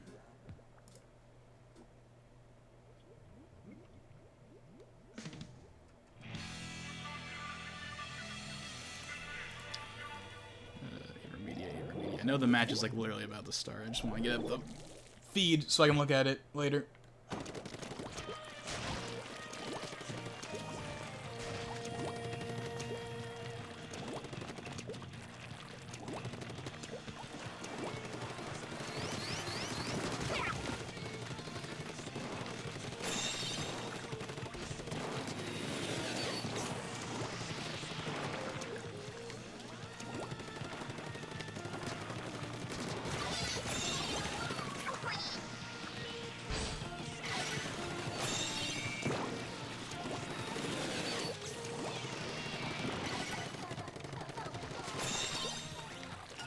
Okay.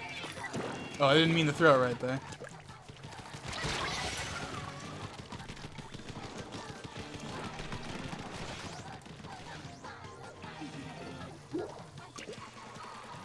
Okay, see, I did find the link to those new drivers. I don't know what they do. They're probably just, you know, bug fixes and stuff. I can't imagine they added any new features to the card.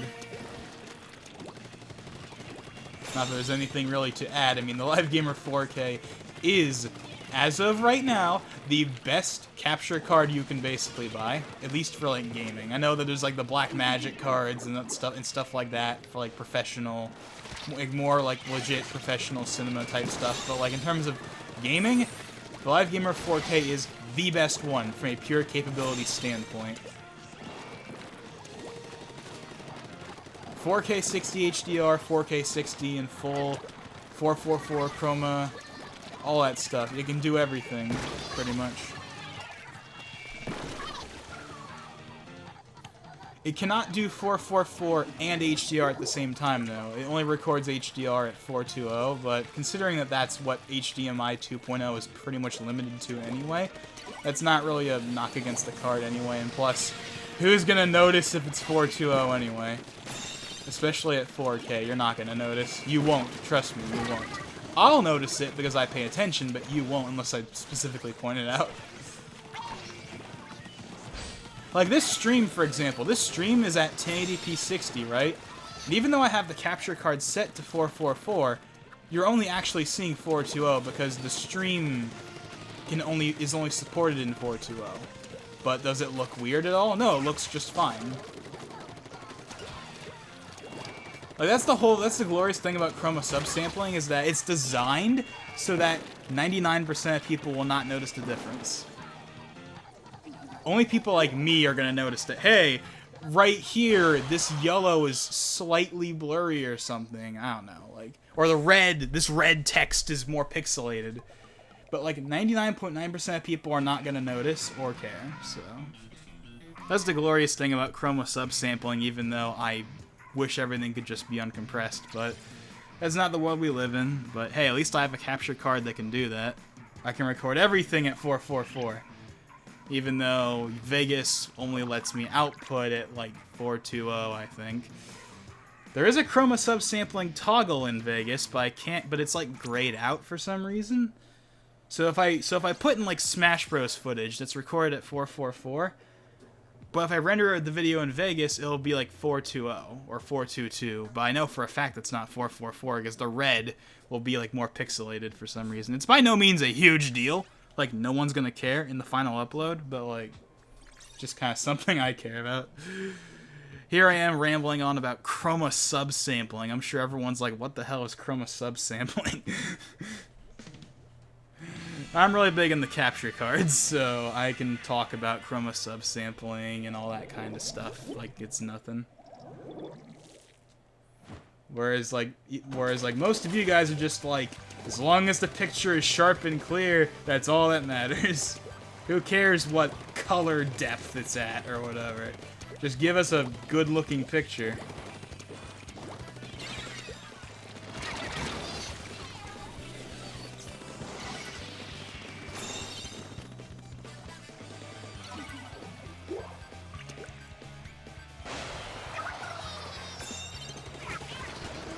Oh.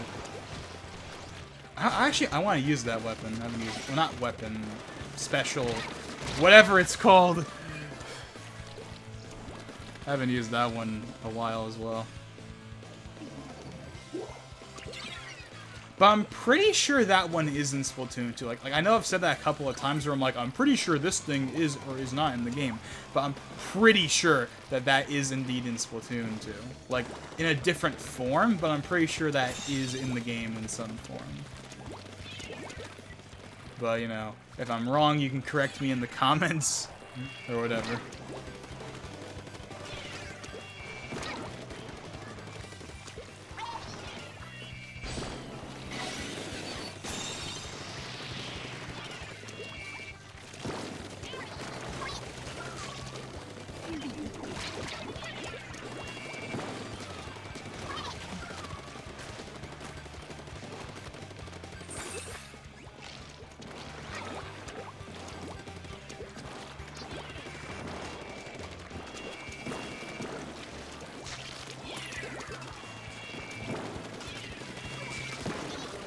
Oh, what? Hold on.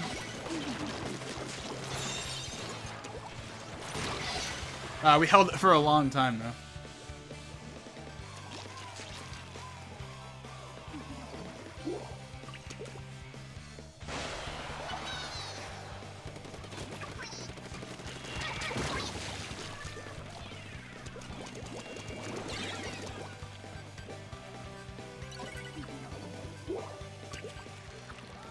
Yeah, speaking about, you know, image quality, can we talk about YouTube's awful compression? Like, at least at, like, 1080p and lower, for, like, gameplay specifically. Live action stuff looks fine, but, like, gameplay, at, like recorded gameplay at, like, 1080p or lower on YouTube, like, especially for fast-paced games, is, like, really, really bad. Because it gets really blocky. But if you record it, but if you upload it like 1440p or higher, then it looks like good. Then it looks a lot better because YouTube will give it a much higher bitrate. Like the main problem with 1080p for me is not the resolution itself. That's not the problem. It looks plenty sharp enough. The problem, and when I say plenty sharp enough, I'm talking about for like YouTube purposes. But for YouTube purposes, 1080p resolution is plenty good enough. The problem is that the bitrate that YouTube allocates to 1080p is not anywhere near high enough for, like, gameplay. It gets really blocky, and it's just like, it doesn't look good. Which is one of the reasons why, the new video, I will be attempting to render it at 4K. I designed the video so that I could render it at 4K. Now, of course, not everything in the video is going to be 4K, but the main point of rendering the video at 4K is that it will get a higher bitrate than 1080p, so it will look a lot cleaner. Only problem is that the computer, I may not have enough RAM to render a video of that size at 4K, because I tried doing that earlier and, like, even at like 1440p, at least for small sections, and it would just like not work. But you'll know if it worked or not if when I upload the video you see a 4K toggle option. At the same time, maybe that RAM thing is only if I try to render specific parts. Maybe if I just try rendering the entire video, it'll work just fine. Because I've been able to render it 4K just fine up until this point, so who knows? Maybe it's just some bug or whatever.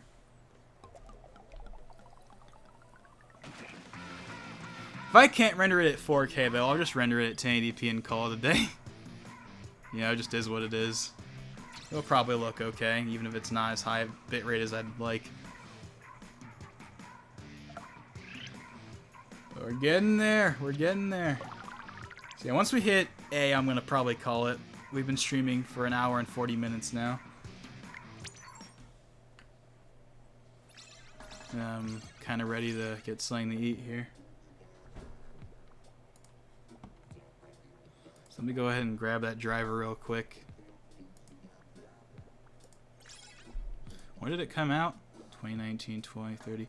So wait, they made a new driver last year and I never knew about it? Because the latest driver officially on the website is from like February 2019. But apparently this driver is from like the very end of 2019 and yet I never saw it anywhere.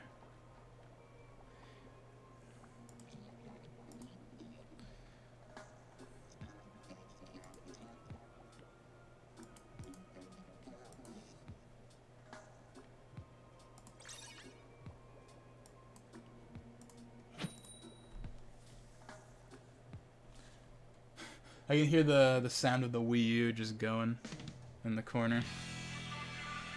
Although it might also be the computer as well, I'm not sure. Actually, no, that's the computer, not the Wii U, never mind.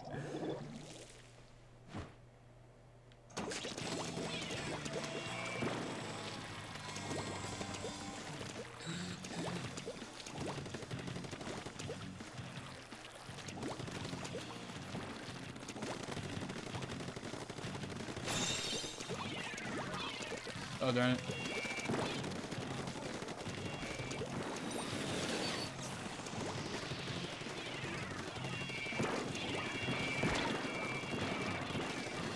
Jesus. Frame rate! The frame rate! Oh my god, the frame rate just crawled to a standstill right there.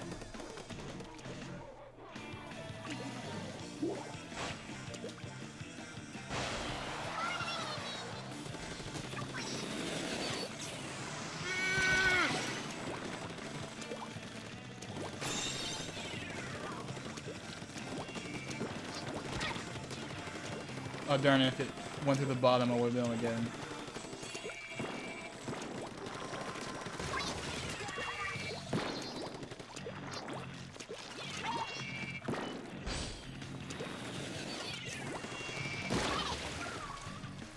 We're gonna win this. We're gonna win this.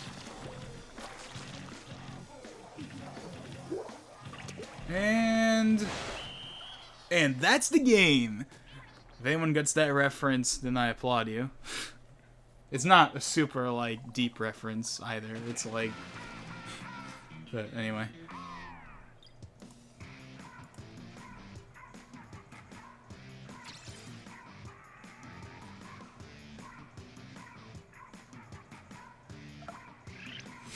Just gotta win one more match, we'll be back up to A.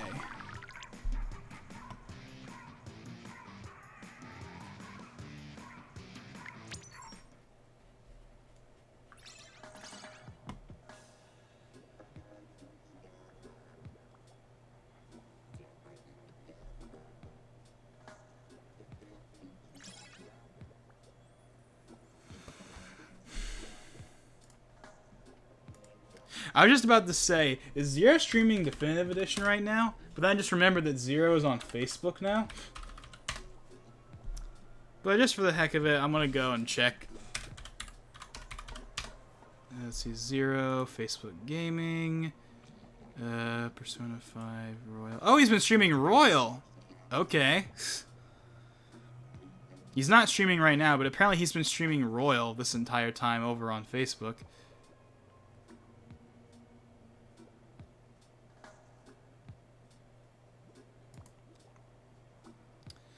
So the whole thing about him being on Facebook, it's like... Okay, here's my main problem with him streaming on Facebook. Now, the main problem with him streaming on Facebook is that no one wants to watch anyone stream on Facebook. Like, say what you will about Mixer, but people would have been like, okay, he's on Mixer, sure, whatever.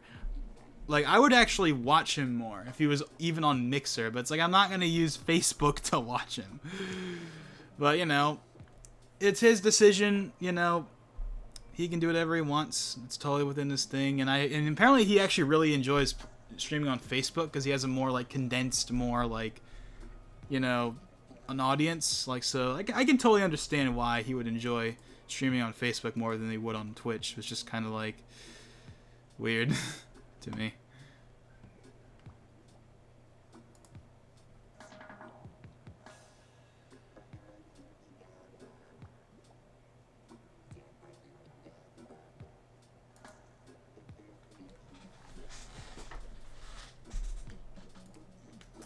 Yeah, I'm actually kind of surprised he isn't streaming Xenoblade, because Xenoblade, at least from what I remember, is like his favorite game of all time.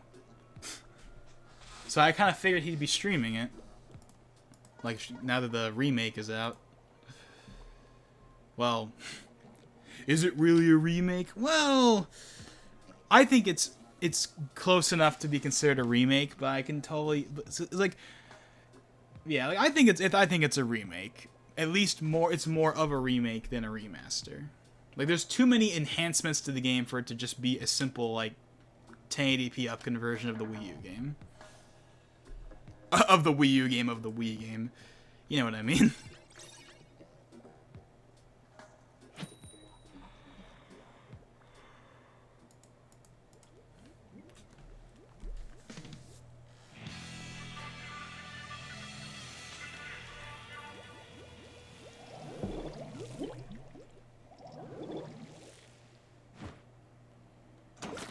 So let's see if we can get one more quick win in.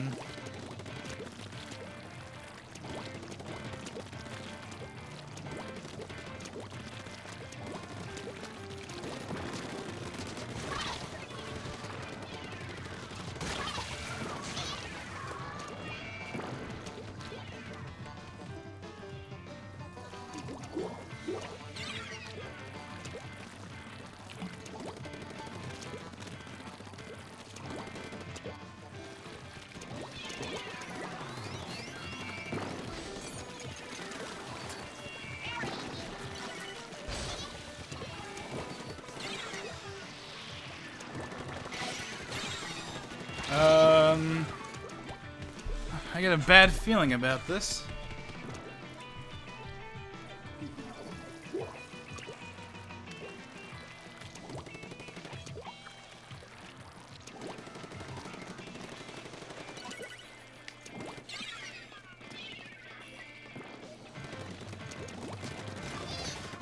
Oh, I thought I was gonna fall into the water.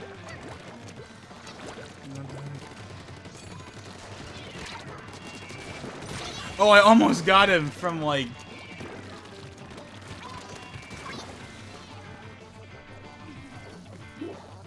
This is definitely not gonna be an easy win, that's for sure.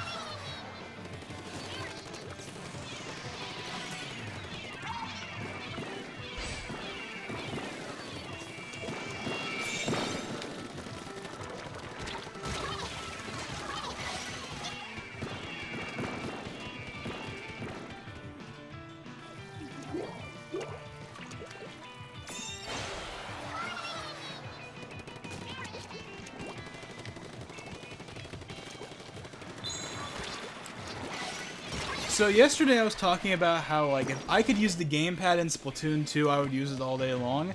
I wonder if there is a mod out there you can get, like some kind of hack you can get that will let you, like, use the gamepad on the Switch. I feel like that's a thing. Like, I feel like someone has made it, but I should see if that's a thing, because if there is, I almost want to try that out. Like, obviously I wouldn't be able to use that in reality, because of course if you use mods on the Switch then you'd risk getting banned, and I don't want to, well, using mods online at least, and of course Splatoon is an online game. Like, I can use Smash Bros mods all day long. If I want to use custom skins and stuff, I can use that all day long, as long as I don't play online. But Splatoon is entirely online pretty much, so that definitely would not work for Splatoon. But it would still be kind of fun to just mess around with it.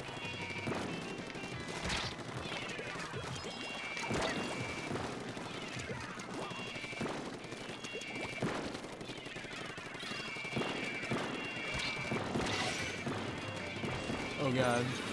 Oh no.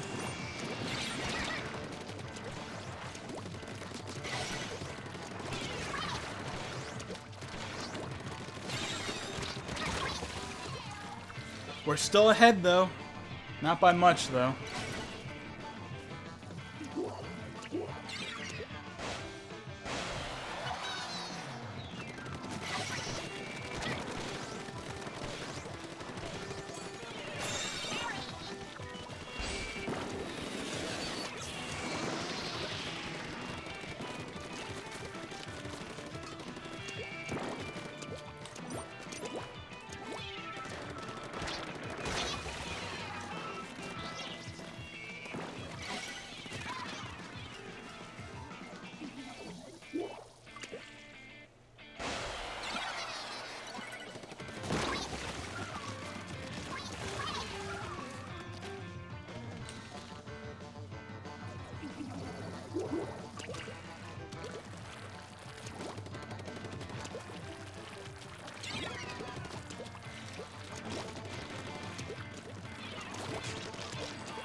Oh my god, why is it so slow when that happens? It doesn't happen in Splatoon 2. Splatoon 2 is a rock, I mean rock solid frame rate. I have never ever in my like 200 hours of playing Splatoon 2, I have never seen it drop a frame once. Splatoon 1? I know yesterday I was like, oh yeah, this game holds 60 FPS all the time. Well, but I also said in that stream, that's true up until, like, you get moments like that, where, like, there's a billion things happening on the screen. When that happens, the game kind of tanks a little bit. But most of the time it's 60 FPS. But in Splatoon 2, it's always 60. Always. It doesn't matter how much stuff is happening on the screen, it will always be 60. And that's probably because of the dynamic resolution thing that I mentioned earlier. So, oh my god. Come on. I gotta get 2 more wins.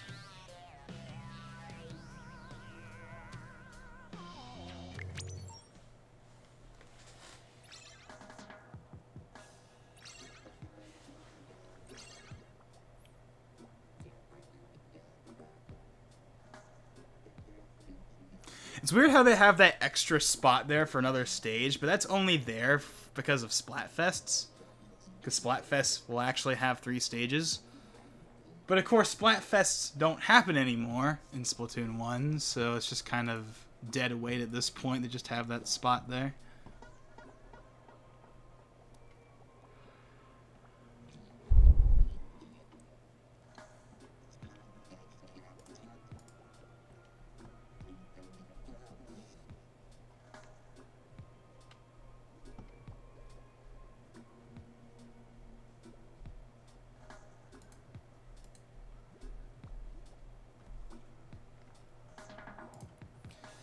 The other thing I don't understand, but I also do understand, is how like Sony and Microsoft are still like pushing like their current consoles. Well, more so Sony. Microsoft is pretty much shifted to like Series X being the main focus, but Sony is still very much trying to sell the PS4 still.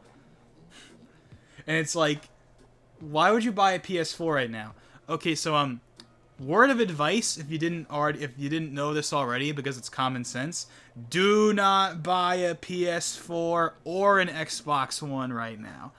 If you have to get one used, which is probably going to be hard because of the pandemic. Prices are inflated. Like, Switches are like $300 just for the tablet and $500 if you want the whole thing now, whereas before, you know, they were $300 new and like $150 for just a tablet, which is really annoying because I want to get another Switch.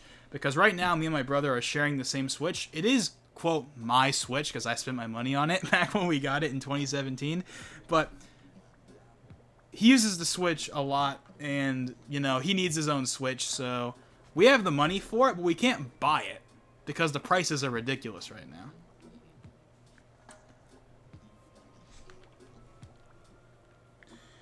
But once the prices come down, he'll be we're gonna be grabbing himself his own Switch, and then I can have the regular Switch, or as it would technically be at that point, my Switch back. And then, you know, we'll have our own Switches, and then we'll be in the clear. Except that we're gonna have to buy another copy of Smash and whatnot eventually. But that's, you know, well, but yeah, just getting another Switch is what matters right now more than anything. But yeah, it's like, why would you spend $300 on a PS4 right now when you can just wait a couple months and get the PS5 for like $500 or $400 maybe? Who knows? But it's like, yeah, it's like, don't throw your money out the window. Just wait. It's gonna be backwards compatible and everything too. So it's just like, just wait. Literally, just wait. Because chances are, if you don't have a PS4 or an Xbox One at this point, you're probably not dying to have one anyway. So it's just like, wait. Trust me. Just wait. For a PS5 or Series X, depending on what you want to get, and just do that. I mentioned this the other day, but I do have an Xbox One S and a PS4 Pro. My plan is to sell the PS4 Pro before launch, get the PS5 for basically half off because of that, and then like day one. My plan is to get the PS5 day one unless there's like ridiculous like shortages or something. And then the Series X I'll probably get later on because I'm not made of money. But I definitely do want to get the Series X. Like, oh my god, there's like 5 of these going off at once.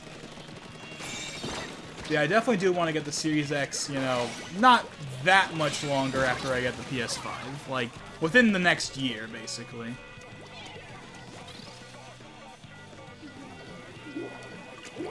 But PS5 is definitely my priority right now. And why is it my priority over Xbox? Well, it's mainly for 2 reasons. Spider-Man 2 and Persona Anything are the 2 main reasons why I need to make sure I have a PS5. No, do I need a PS5 day 1? If I'm being real with myself, no. But that doesn't mean I don't want one day 1. I still want to, you know, have those better graphics. I want to, you know, have just the better system. I want to be able to play my older games. Like, for example, Battlefield 1 on PS4 Pro. Resolution-wise, it's pretty good, but the frame rate, it's not as bad as, like, say, the base Xbox One, but the frame rate in Conquest can dip. But if I played that game on PS5, it'll be running at a solid 60 FPS all the time.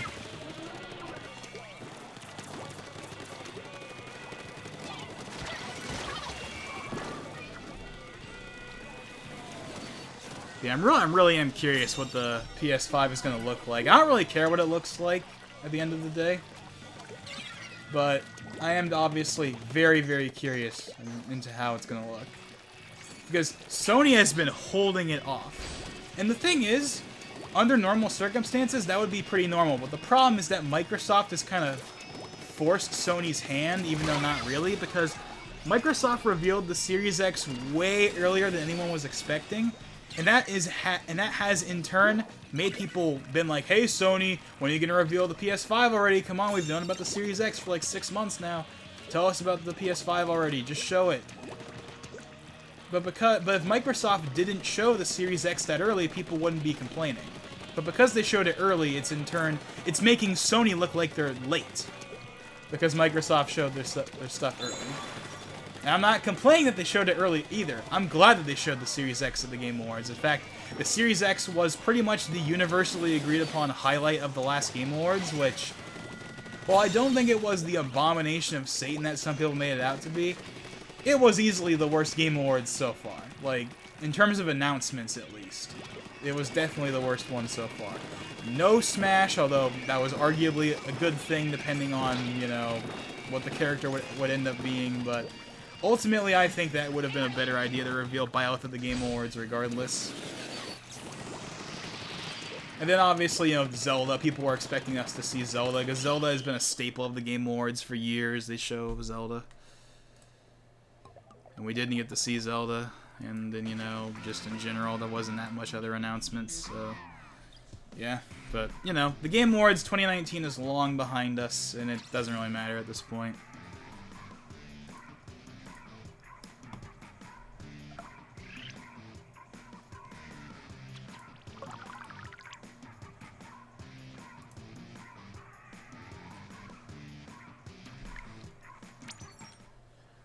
Okay, come on, one more.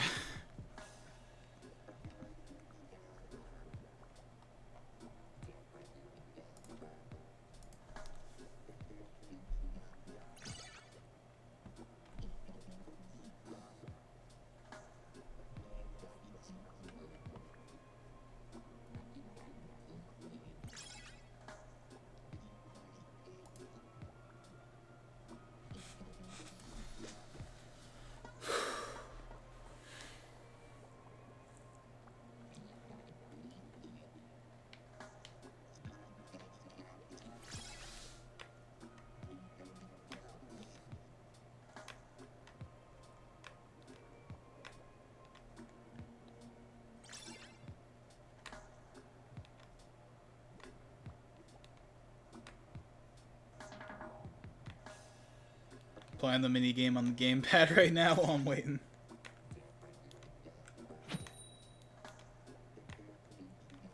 Ah, I just barely didn't make it to the end.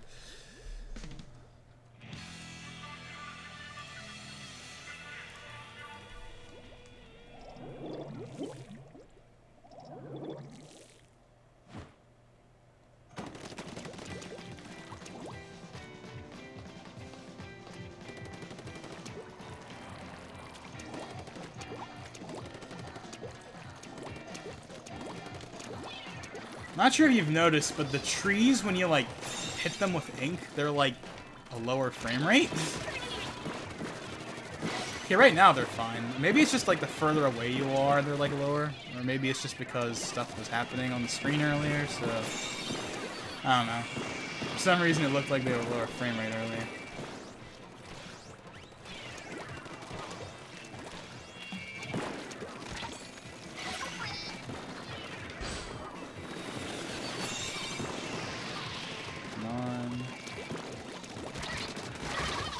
Ah.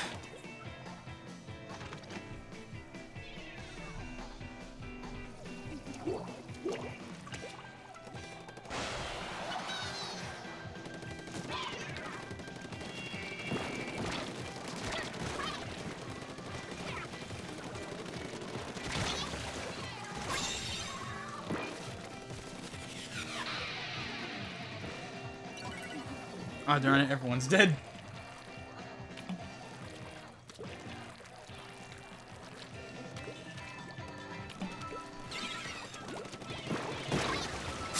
Okay. Seeker, that's what those things are called. Okay.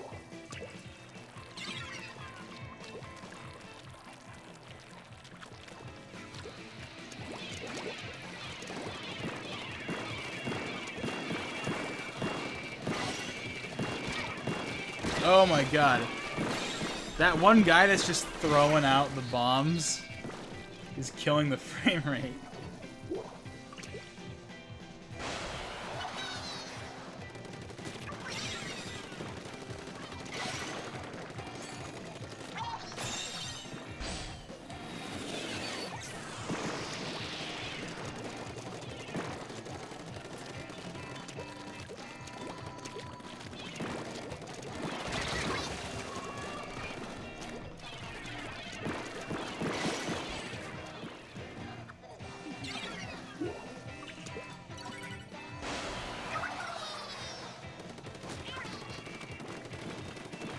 How this is not what I'm like, why is that not enough ink? That should be plenty of ink.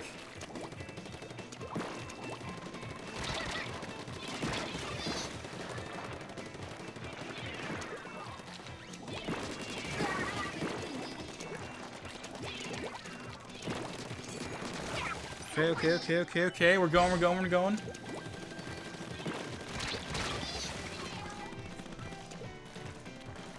We're in the lead.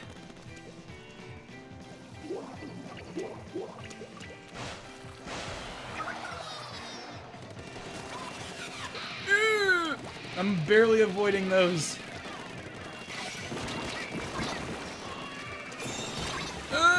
Frames!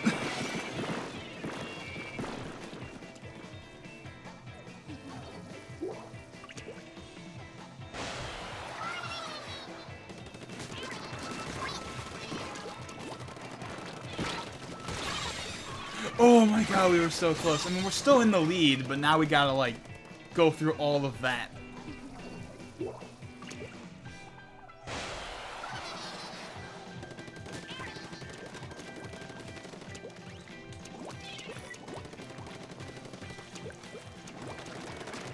Oh, darn it.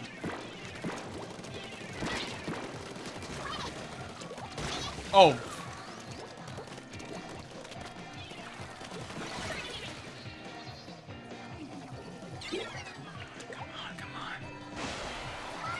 Yeah, we're gonna win just based off of time at this point. We're not gonna win by actual score.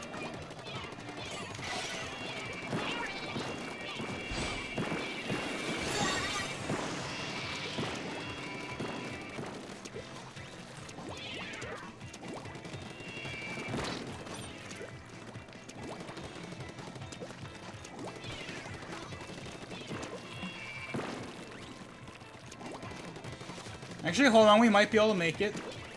Like, legitimately.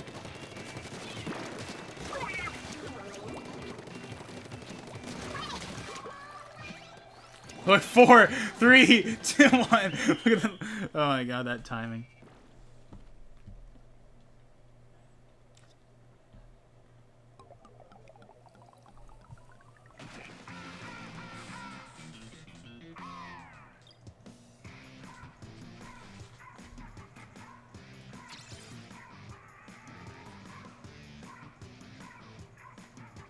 And there we go. We're finally back up to rank A.